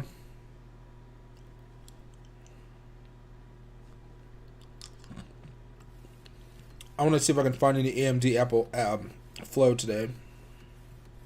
Tesla was a bunch of flow. Baba. Just one quick thing. Hedge funds are starting to load up on Baba. I wonder why. All right. Sorry about that. Okay, let me see if I can just go through this list here.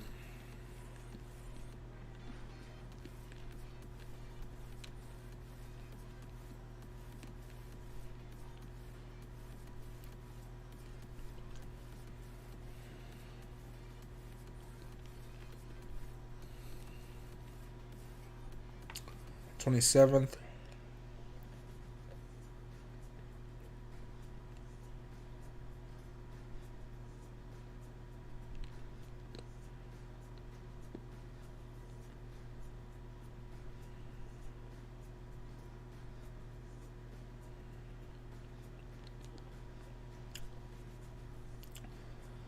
Not much going on here.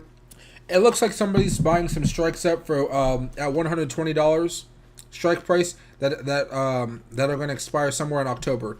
So I think this breakout, hedge funds are going to. I think this breakout's also going to happen here. The way it's looking with how the market's been kind of choppy, though, I would look to buy a small position here, then or keep on adding to it slowly over time. Let me see right here.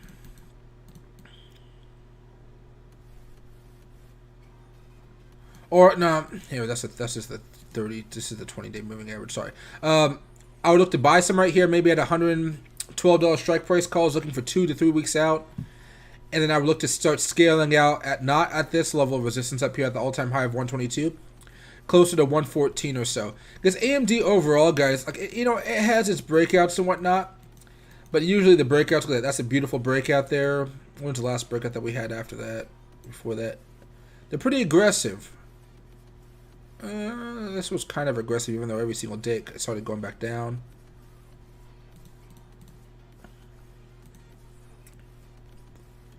False breakout. They're pretty aggressive breakouts, so you could actually buy them for maybe not this Friday, but next Friday, and see if it has an aggressive breakout. If it does, awesome. If it starts to stagger at like maybe 112, 113, 114, I would start to scale the position and just maybe keep a couple calls left over. But yeah, AMD looks like a fine play right now. Just be aware that some crazy market news may come out. Anytime I know this is semiconductors. Anytime I hear about these companies with China always kind of concerns me. But since volume did increase a little bit, we do have a solid breakout here. We do have hedge funds buying up some. Let me see the exact date of those actually.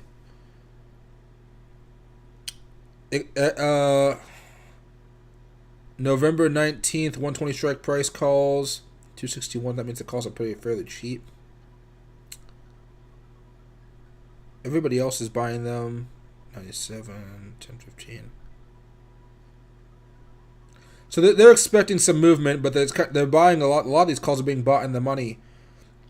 Yeah, a lot of these calls are being bought in the money. So, but I think it'd be fine with these ones. I wouldn't buy the October 1st calls because that's Friday. But on the 8th, give you a little bit more wiggle room in case something bad happens with it. With China announcing something, right? There's been rumblings that China is trying to pick on American tech companies for whatever reason. I really don't know. They're just angry or something. Who knows? But yeah, this looks fine, man. This looks fine.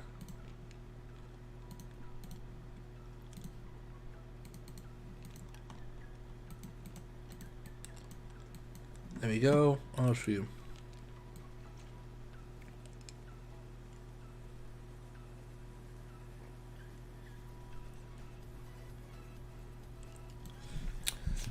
Hey Justin, what's the best broker to sell my crypto on? There are so many apps and websites. It's kind of your pick. Right now, my favorite thing, the thing that has my fancy, so to speak, is Bidget. Mostly because anytime I have a question, they're like really responsive with me, and maybe that's because I'm an affiliate for them, and that might actually be the case, really, right? But it's just kind of the fact that I like the ability to kind of buy stuff and sell stuff really easily. If you don't like Bidget, I have a link to Bidget if you want to use it. But if you don't like it, there's also KuCoin. That one's fine as well. But I like this so far just because I have the ability to copy other people's trades while I'm sleeping. And every time I do a trade, I get a message. And basically, how do I say this? Like they have an app, and I like that. I like that they have an app, and it's pretty nice and efficient. Most times when exchanges, like when they're mostly on the website or desktop, and you move over to an app, they kind of they kind of dumb it down a lot. They still made it seem really nice and easy, which I kind of like. Which is why I like Webull more than Robinhood, if that makes sense to you. Well, the thing is, I've been using the app so much, I still got to get used to all this other stuff. But right now, I have no open positions. I don't think. I still have to get used to this. But yeah, so I'm gonna get used to this over time. For all information. Yeah, but yeah, so far pretty fun. I enjoyed it quite a bit. When you guys follow somebody and copy them, don't mess with what they're doing, though. I learned that the hard way. If you mess with what they're doing, you will burn yourself because they have a plan, and their plan so far. What I saw when I followed the one guy, he took my $130 to $200. Then I started playing around with stuff, and then it crashed because I was dumb. So don't mess with stuff. Just let it work out, because it started off at $130. It went down to $117. Then it shot up to $200, and then I messed with stuff. So don't be like me. I better that I make these mistakes than you, since I'm telling you guys about the actual exchange, right? But yeah, Bidget. I think. Do I have it? I forgot I'd set up a stream in a different way today. Let me see. Do I have it? Yeah, here's where I trade crypto. Yeah, because I for a while I used Bybit, but somebody gave me a downvote. Oh, I'll give myself a like vote to balance it out. For a while I was showing you guys Bybit, but Bybit's not available in America, and so I was kind of like risking a lot by using it in the first place, right? So it was really Bidget like won my heart over technically, as far as exchanges right now. Mostly because I like the app and I like the website. It's rare that you see stuff kind of mixed like that. But anyway, there we go here. Bounce that right back up.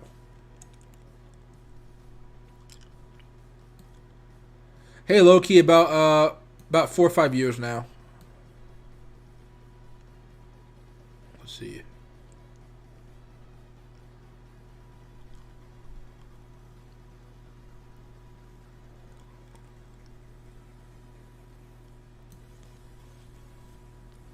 Hey, Wojak. Hey, Michael Whitman. Is Bidget an exchange you use to short and long?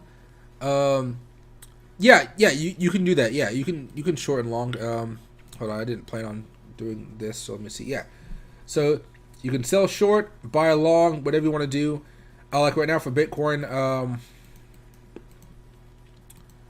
the one thing I talked to them about, since I'm trying to get them to fix up their platform for me to show you guys a little bit more ease, I told them in the next update to make it so I can log on to my trading view, so I can log on to this trading view, and it'll be in this trading view right here. But yeah, let's say Bitcoin breaks down below this level right here, right? As we're testing support, I might actually buy a small long position and a medium-sized short position if I believe it's going to come down, right? And then that way I could hedge my bets a little bit. But if this continues to fall down below this trend line here, I would sell my long, take that loss, and put that back into the short position, so I can maximize my my profits, right? And then from here, this is leverage 20x, right? I could leverage this 125 max, right? Now I would need a certain amount of Bitcoin in there and all that type of stuff as collateral, of course, right? But yeah, most of the time I'd probably do leverage 1 for you guys. But if you guys wanted to, you know, get a little bit more in there, you know, dip your toe in the water a little bit more, you guys could do a 25% leverage or 20% leverage and stuff like that, right? Which wouldn't be too hard. So yeah. Let's see. Oh, okay, that's fine. I guess you can't copy, trade, and trade at the same time. But I guess, well, yeah, actually, that's not a bad idea. Learn to trade while you let other people make money for you. That's really not a. That's okay. I know what they're doing. They have a pretty good thing working right here. But yeah, so you can short, long. You can do whatever you want with it. You can go off of market trades, order books, right? You can see there's a lot of buying going on right now. Whatever. Good to go, you know, right? Or good to cancel, but I like to call it good to go because it always reminds me of the good to go passes when you go over the bridges and stuff in the tunnels. So you got different opportunities to buy. You know, you can trade other stuff. The one thing I'll say about Bidget, though, it seems like I know I've been talking about it. You guys have been getting interested about it. You have to transfer your crypto to an outside wallet like Coinbase, then transfer it to your bank account, right? I think it's on the next update that's going to get fixed, but you can use your credit card or Apple Pay to actually buy crypto on their exchange, but as far as getting it back to your bank account, you have to transfer it to another app. I just transferred over to Coinbase. It's like $10 to put it into my bank account. I'm not really, it's not really a lot to me, especially because you're dealing with large amounts of money. If it's a lot to you, maybe not, you don't use it, but I think it's worth the $10 for the transaction fee because, you know, I don't know. I like the platform enough, if that makes sense. Let's see. Hey, Probit, I'm doing well. Thanks for asking, my man. Let's see.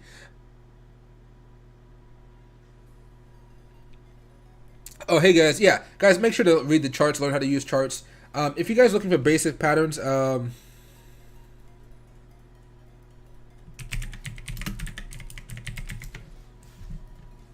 here it is.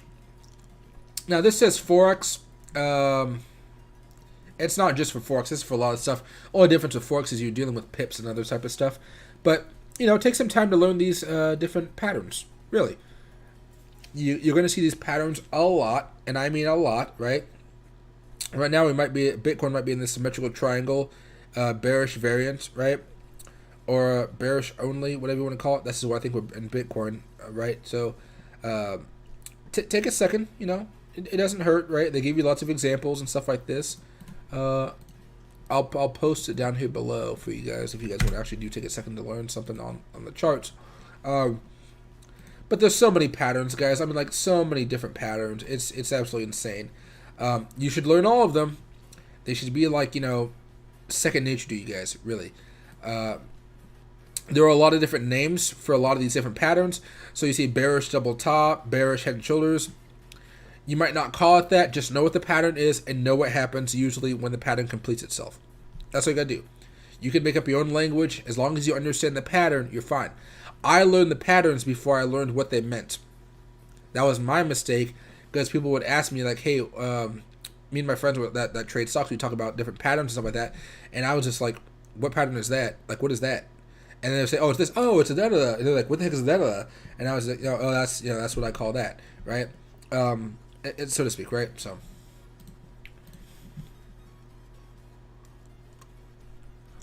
Like, I think we just showed this earlier here, but this is a lot of people might call this a double bottom, right?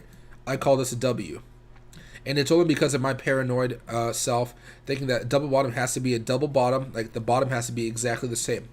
Well, a W, in my eyes, they don't have to be exactly the same. They just have to be approximately the same, right? Give or take a little few cents, a few pennies, a few fraction of a pennies. And that way the same play will ultimately work out. The only thing about this, though, is Dogecoin it's following Bitcoin right now. So we have to wait for Bitcoin to break above the 50 moving average on the 5-minute chart before I can say, hey, I want to buy this and look what's going on, right? But by then you see how kind of wonky the chart looks on Dogecoin.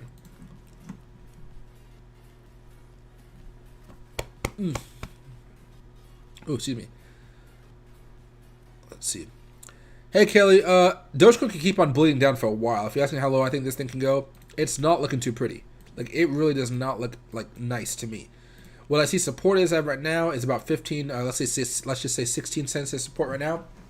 If we fall below that, I'm selling a portion of my long-term holds because I don't want to lose money to this. Well, I guess I'm not really going to lose money, but I don't want to lose profits. Profit is money too, right? But right now, Dogecoin can go back down to 16 cents if Bitcoin does another breakdown right here, which would not be fun. You know, and if we're bleeding out, I mean, you know, this thing can really bleed out. And so you just got to be very careful with it because this is a meme stock. One of the things that's holding up Dogecoin right now is a lot of bag holders.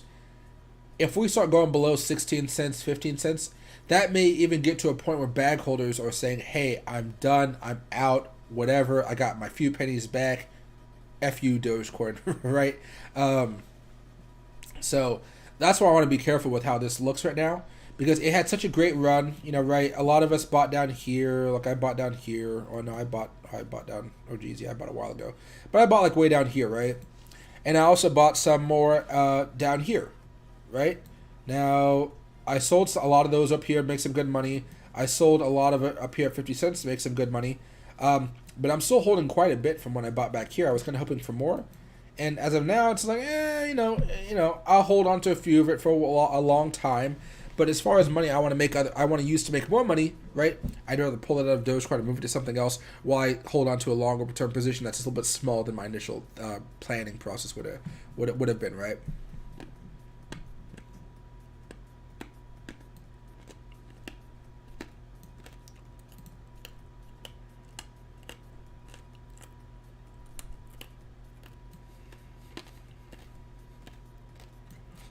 Hey Ninja, TA and Filecoin? Yeah, let me look it up for you very fast.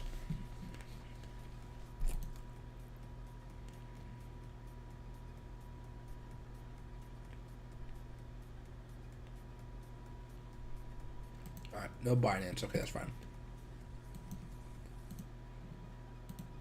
Alright. Well, this looks a little bit nasty too. Okay, like most of the cryptos right now, Ninja,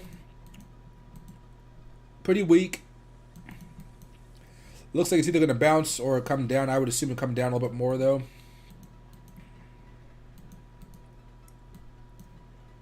We're going to have some fun with this one, though. Let's say this. Or did I put an alert on there? Oh, I did put an alert on there. There we go. All right. Yeah, right now... Really anything going on here? Yeah, I guess in reality, I'm not gonna worry about making it exactly precise, but there is a chance for a breakout right here if it's possible. If we have a nice little bounce off here, where Filecoin can go back up to maybe mid 80s over the next week or two. But short term, a very weak support level. Literally only one bounce at this point.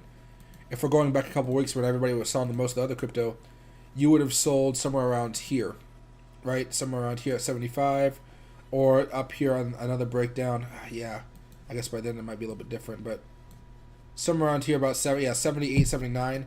That was the clear point to be selling out of Filecoin. You can buy back in if you want to, but you want to be doing small nibbles, because if Filecoin does break down below this level right here, this thing's going to go back towards $31, like really, levels that you haven't seen since early 2021. Yeah, early 2021, basically. This hasn't been around for too long, or at least on KuCoin, excuse me.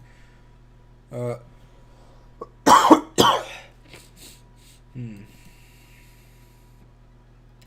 this has fallen down a lot. I wouldn't do a large position on this one. It'd be a very small position just to protect myself, because if this thing tumbles, it's going to tumble hard. Because, let me see. Where's the floor?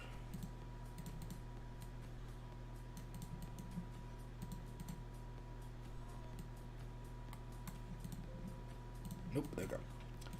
Yeah, if we fall down below the support right here, or the trend line, so to speak, right, we're coming down to about $40. And that's from $58 right now. If we manage to break this, and, this is like, we break the rally support, it would go down to $31, and that just would not be a fun time. I mean, if we just going back down to support, it'll be down about 12%. Probably an okay chance to short it right now. 30% if it goes on here. 47% if it goes on here. Losses, yeah, those would be some really big losses that you got to be careful about. So if you want to buy some, you're going to be taking a nibble, hopefully off of the breakdown right here today. What is it? It's down 1% so far. Technical says sell. Over the last week, it's down 15%, 16%. Yeah, I'd be careful about this one. But if it's able to hold, take a small position, see what it does for you.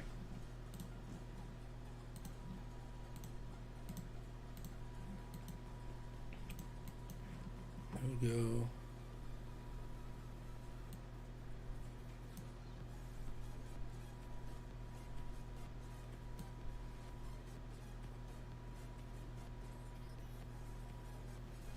Hey, Ghost just got an iPhone Pro. I got the iPhone 12 Pro. I don't know. I don't know what's new between the 12 Pro Max or the 12 Pro I got right now, and then the 13. I don't know what the difference is anymore.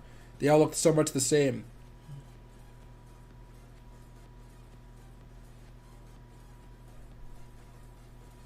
Alloons means in Cajun French. Let's go. Hey, thanks, my man. I'm hoping we're going somewhere here. I mean, I have a feeling we're gonna go down, but I'm hoping after that we go up, right? Oh, let's see right here, guys. Let's see. Hey, Bradius, if you can tell me the ticker for that Saitama Inu coin, I can look it up for you.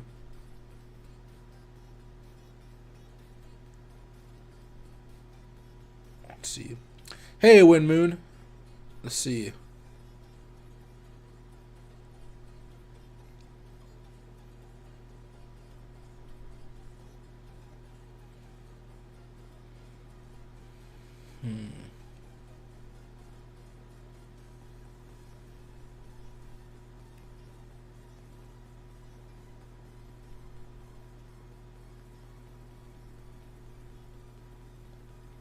See.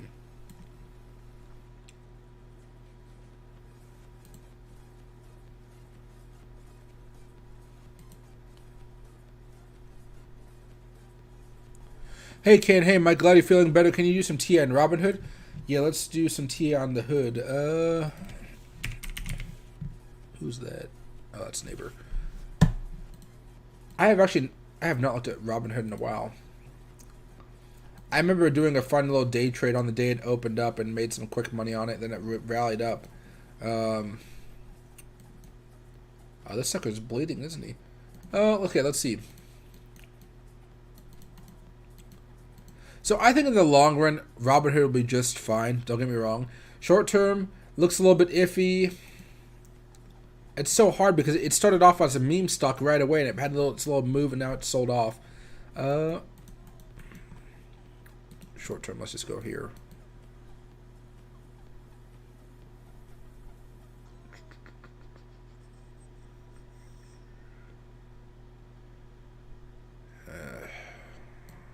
Held. Oh, okay, that was fun. Let's do that. Okay. Yeah, right now, as far as Robinhood's concerned, let me see if the 4-hour chart makes it look any nicer at all.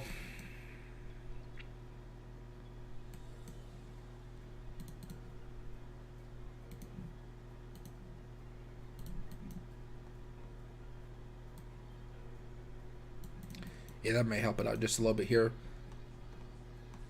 Not really the time to be buying. It might actually come back down towards maybe another $1 or $2 down. Maybe just $1. And then it may have a chance to break out later on. But with how the market's been kind of reacting overall, how did this do over the last few days? Spiked up. Hold on. Baba's getting interesting. I kind of want to buy some Baba pretty soon. Okay.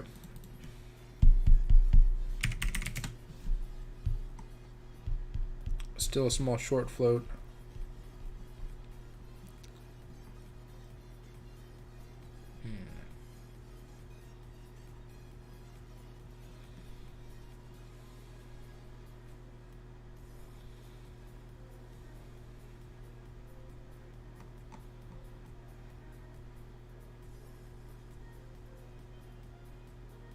They don't have anything really bad about them as far as news is concerned.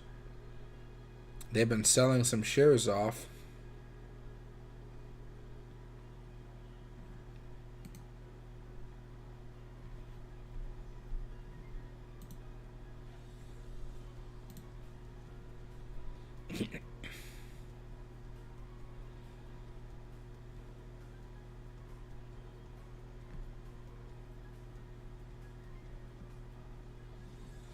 Okay, so sorry, that was just more of a nerdy thing for me to do right there. I just want to see more about who was selling that. I've seen his name before somewhere. Um, if you're looking to buy in right now, you can try to play off this bounce, but I'd want to be a little bit more assured of where it's going. So I'd wait for it to either break out above this $47 or $48 level. Excuse me, not $47, $48 level. You can take a small position on it, and if it continues to break out above 53, you can add another larger position to that.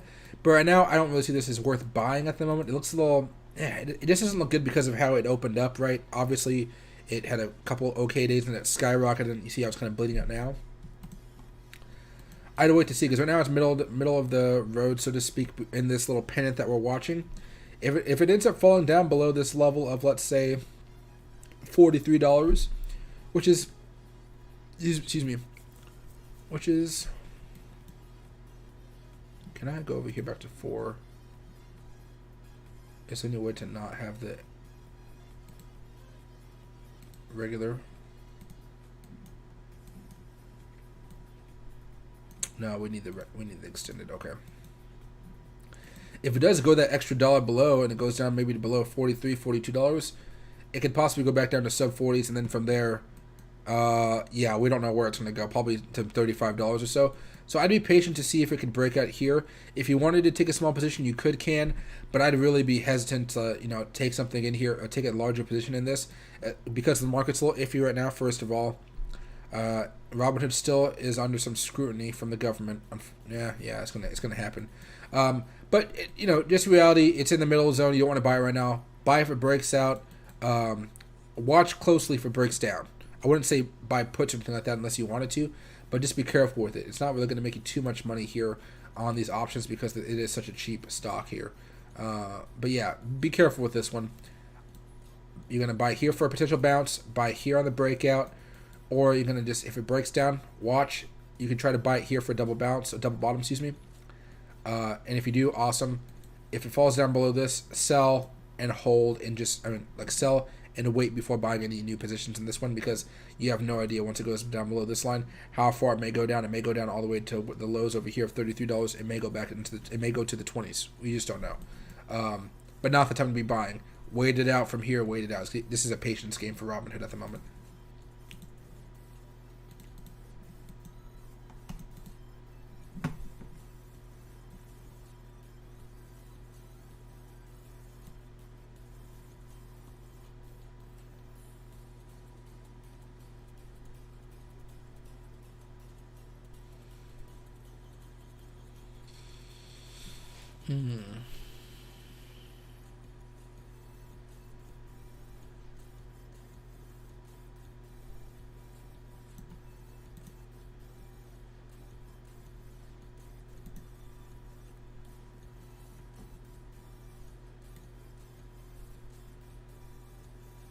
Oh.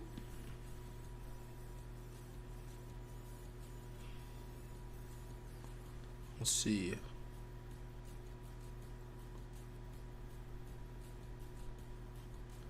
Okay, I think YouTube kind of skipped some of your questions. Sorry if they did. Sorry about that, my man.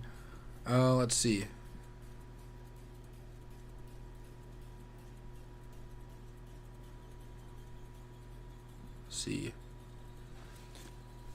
Hey, Ahmad, where's Fishy? I miss him. Oh, he'll be back. He probably was looking for me, too, because I've been gone all week.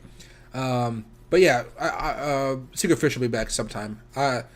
He has his own life, as all of you guys do, right? I bet you guys enjoyed a little bit of freedom away from the crypto, the crypto markets. Let's see. Hey, Proban, can you do T on FTM short term? Thank you, FTM.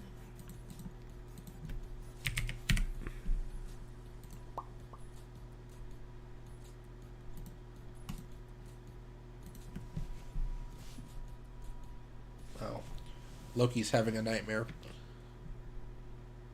He's all twitching and stuff. Okay.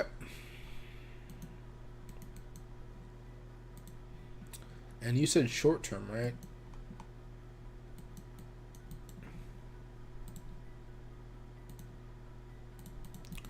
This is a 4-hour chart.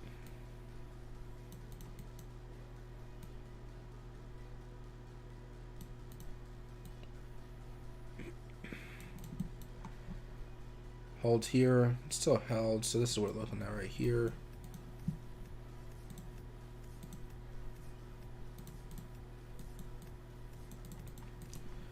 Okay, short-term Phantom looks like it actually has a chance of breaking out here. It looks a little bit more bullish than Bitcoin and some of these other coins right at the moment. But I will say, if Bitcoin drops, this will drop as well. So just keep that in mind. But this has a chance to break out if Bitcoin stays stagnant and does nothing, or also if Bitcoin does break out and does something good on itself, right? But for right now, this isn't worth anything more than a small position, because I could see this. Since right now I'm kind of believing that Bitcoin's going to come down another leg, guys, right? Since I think Bitcoin's looking to come down, I'm thinking that, this will eventually come down as well, probably coming down to about 93 cents. That's a pretty nice drop right there. Let's say short term, about $1.10. A little bit longer, possibly $1.04, and then if this Bitcoin drop is a little bit worse, it might go down in sub $1 range. So right now, you don't have to really worry about too much. If for whatever reason you start to see Bitcoin slide, I'll go back to the far chart here, and it starts going down, that's a sign to you that your play of FTM, right? That's your play. That's your sign that FTM is also going to start breaking down as well. Let me do it right here. I'll just redo it over here since we have a new chart. Right? So that's a sign to me that this is going to come down as well. On the day chart, looking a little heavy on the day chart. Hopefully we're able to break out above that. I mean, this has had such a crazy run, right? Because technically, look at that. It is technically breaking out. Not much of an increased volume. Not doing so hot. Today it's doing okay. But this leads me to believe it's not really going to do anything really crazy here. Hopefully it does. Because we've seen that some of these can separate off a little bit.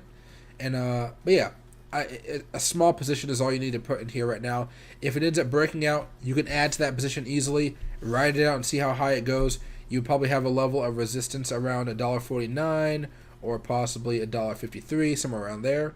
So not a bad play, but just understand if Bitcoin goes down, it will drag this sucker down with it. So just keep Bitcoin in the, on one of your monitors, or if you don't have monitors on your phone, whatever. Just be aware of what Bitcoin's doing when you open your position and as you're holding that position. Just make sure Bitcoin's not doing anything out of the ordinary. It can go sideways and go down a little bit, up a little bit, but if it's going like down a lot, you want to get out of this position pretty darn fast, right? Sorry guys, I got phlegm in my throat. Let's see.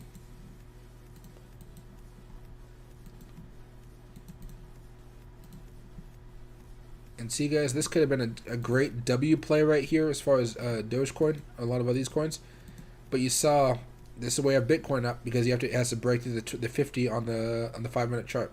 Since it didn't, that W got killed. It sucks. What I told you guys earlier, I would have probably done it on XRP because I just like the numbers are so much nicer. But yeah, you see how you got to be aware and watch, see what happens. If this would have cleared the 50 moving average on the 5-minute chart, I would have bought some. Because if you probably look at the 50-minute chart, you would have had a little bit more. Back over here, you would have had a little bit more wiggle room, to make the most of this W play. But it follows Bitcoin, so what can we do? Let's see. There we go. Put it right there.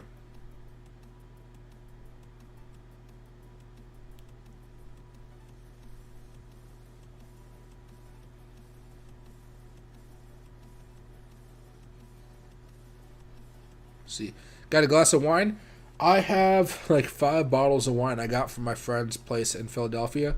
My friend's father-in-law, my friend's father-in-law has about 15,000 bottles in his house, in his wine cellar, so to speak, right? And so his friend, who's a big, not a cocktail guy, what do you call those things? Caterer. He bought a whole bunch of wine for the wedding, and they had so much that I got to take a few bottles back home with me. And my friend who got married and his girlfriend, they had like 12 cases of wine left over or something, some crazy number like that. So they have enough wine to last them for a long, a long time. Let's see. But I do love me some wine for sure. Let's see.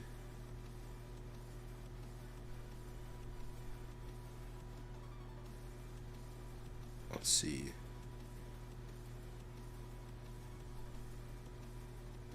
Hey man, I'm glad you're feeling better, Mike. We definitely missed you lives, bro. Yeah, I missed giving the lives. It was weird because I don't talk to many people in my daily life, right? So I was like, who knows what was going on. Excuse me. Let's see. I know the stream is about to get wrapped up here pretty soon, so I want to make sure I can answer some of you guys' questions. T-Mobile. What is T-Mobile's?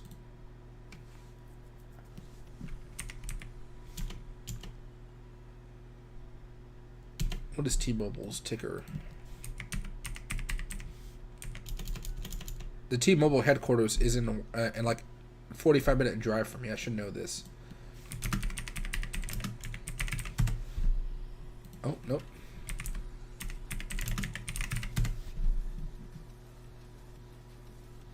T-Mus. Okay, T-Mus. As far as T-Mobile is concerned... Ooh, that looks horrible.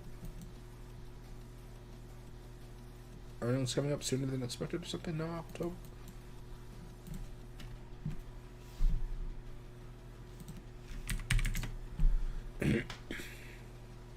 Yeah, is that just the ugliest chart you ever did see?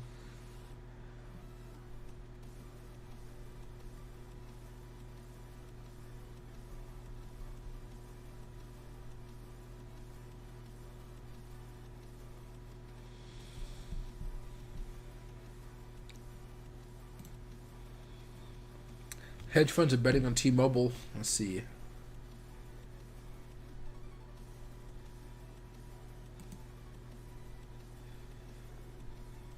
Excuse me. Let's see.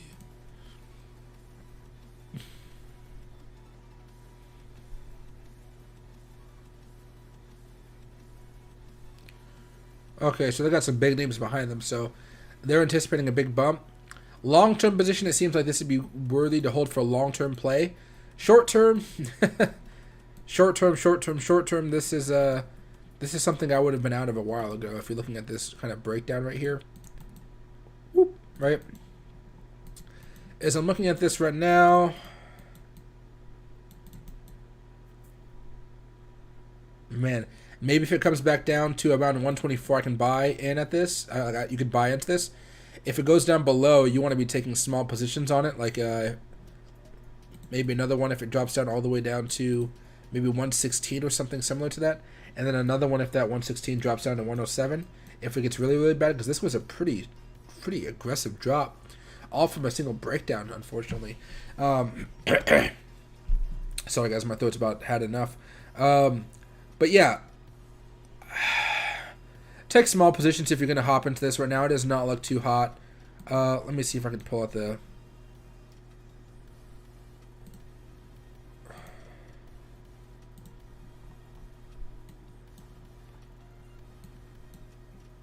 Bounces right here at 116, so I might come back down to 116, which might be a decent place to buy.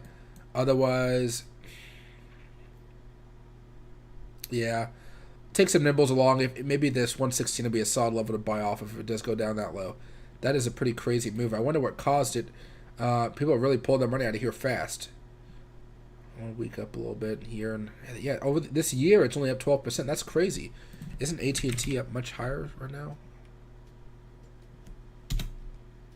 AT. Why do I always forget these basic stock names?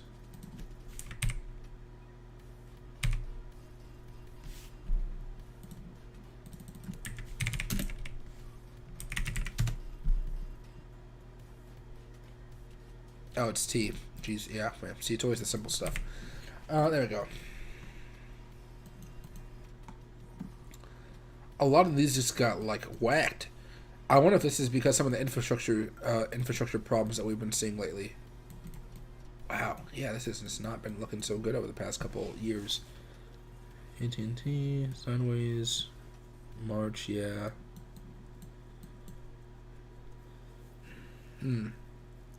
Yeah, I'd be careful with these plays. Nothing more than a small nibble right now, especially with how the market's looking right now. This thing can definitely go lower. T-Mobile, if it does, don't be afraid to capture some around 120 level, and then a lot around the 116 level. That might help you out a lot. If you want to go for a larger position, a solid level would be $107. But who knows if it'll actually go down that far? That'd be a really aggressive drop, which would need some type of fundamental reason for going down to that level. Let's see. Hey Marcelo, I'm not too worried about the infrastructure bills and stuff like that. I don't know. I wanted to pass, but I didn't think there's going to be this much fighting, like in the same party. If that makes sense, right? I'm not too much of a political guy. You guys know I don't like to talk about too much, but I was pretty sure that at least the $1.2 trillion bridge road infrastructure package that was going to get passed with no problems whatsoever. I'm really surprised to see all this chaos going around about it. Oh my god, guys, I'm about to die here. But yeah, so I think they're going to get it passed. As far as the extra 3.5 trillion, I have no idea. Like, no idea. I'm kind of hoping Republicans will come in and save the $1.2 trillion package, and maybe the other one will get dropped off. I don't know enough about the 3.5 trillion. I tried to read what it is, but apparently the actual wording hasn't been typed up yet, so I don't know how they're voting on it this week. But because the law is literally not, it hasn't been typed out, so I have no idea what's actually in that other bill. So because of that, I don't see it getting passed this week. Hopefully the infrastructure bill does, the 1.2 trillion. As far as the 3.5 trillion, it's just all up in the air because nothing's been done for it yet. As far as like putting it into actual like law, writing it down, and all the fine language and stuff like that. Because as the concerned citizen that I am, I kind of want to read that stuff before they vote on it. But the way Congress works, let's slip in a little lobbyist person here, a little bit of lobbyist person here. Somebody's getting a little quid pro quos, but that's Washington, right? Let's see.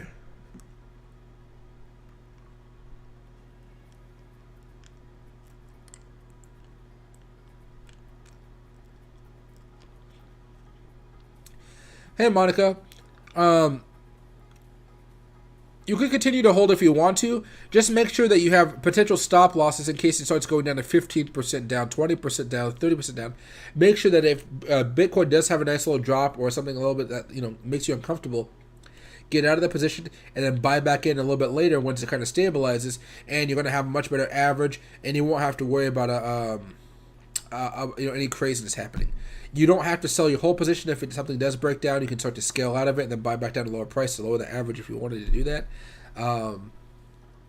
But just make sure that no matter what happens, you have a stop loss, because that stop loss will probably make sure that you get out of your positions, and then you're able to buy back lower for better prices, right? So then when I do think we're going to have a rally sometime next month. When that rally comes, you're going to have the best average possible to make the most money off of that, right?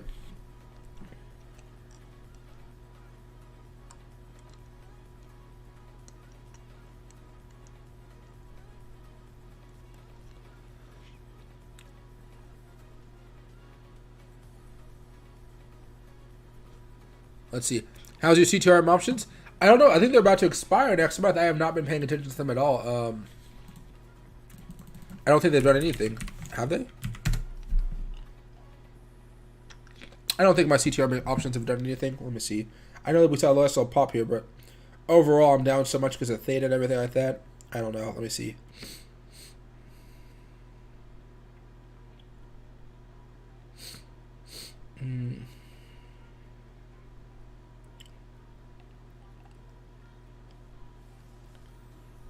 Let's see.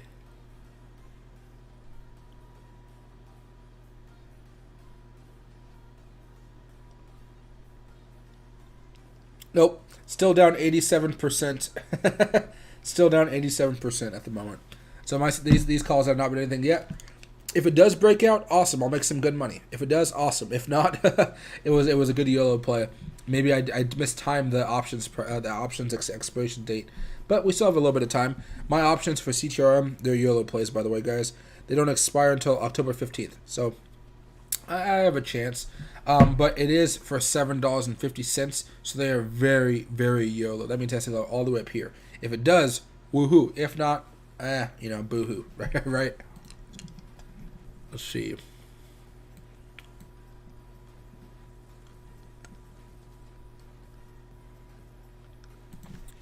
Hey, Robert Avid. Yeah, hold on a second here. Huh.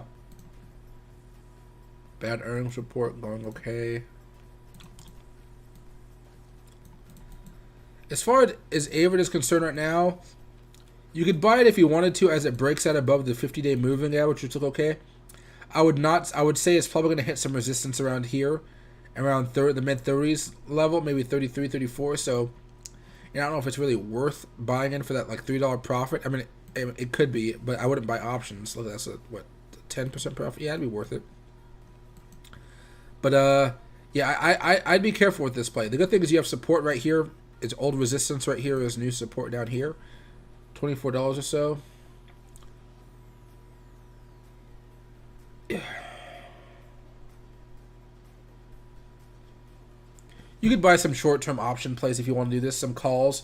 I'd be more likely just to say buy some actual shares and not options on this one because it's so cheap. But overall, this looks fine to me. You know, I'd be looking to buy more down here, though. Maybe closer to the 200-day moving average if I could. Maybe sub $28, $27. That'd make me feel a bit more comfortable. Can CEI get to 5?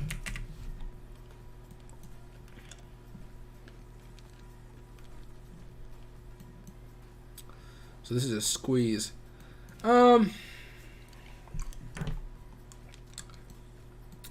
Yes, only because of the volume. Now, please understand, when you look at the charts like this, guys, it was never at these high levels.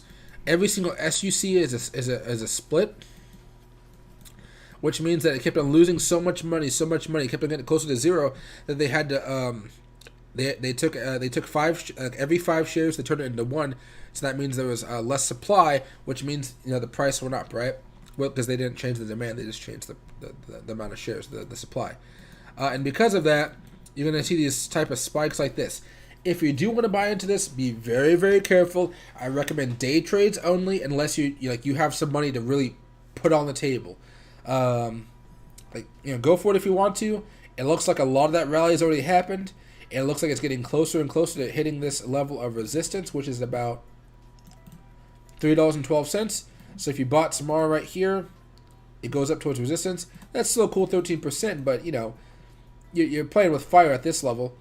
What I would see if it manages to go above $3.12, then you could really start to see some good moves here.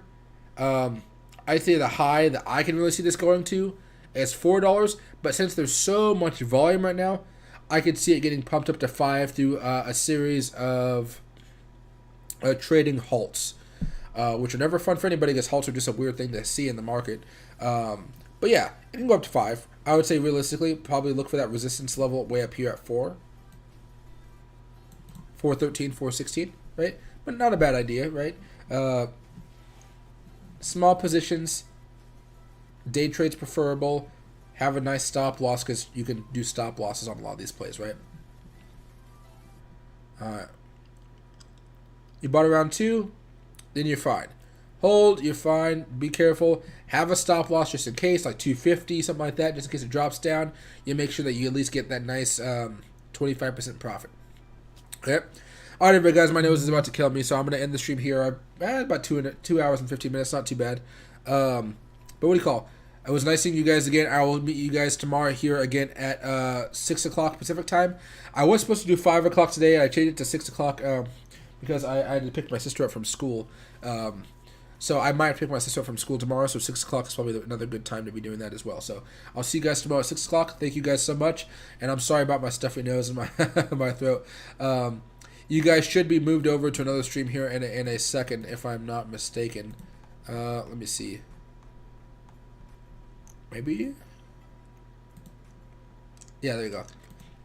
Alright, everybody. Have a very, very good rest of your night, and thanks for watching, guys. Please make sure to like and subscribe. Thanks, everybody.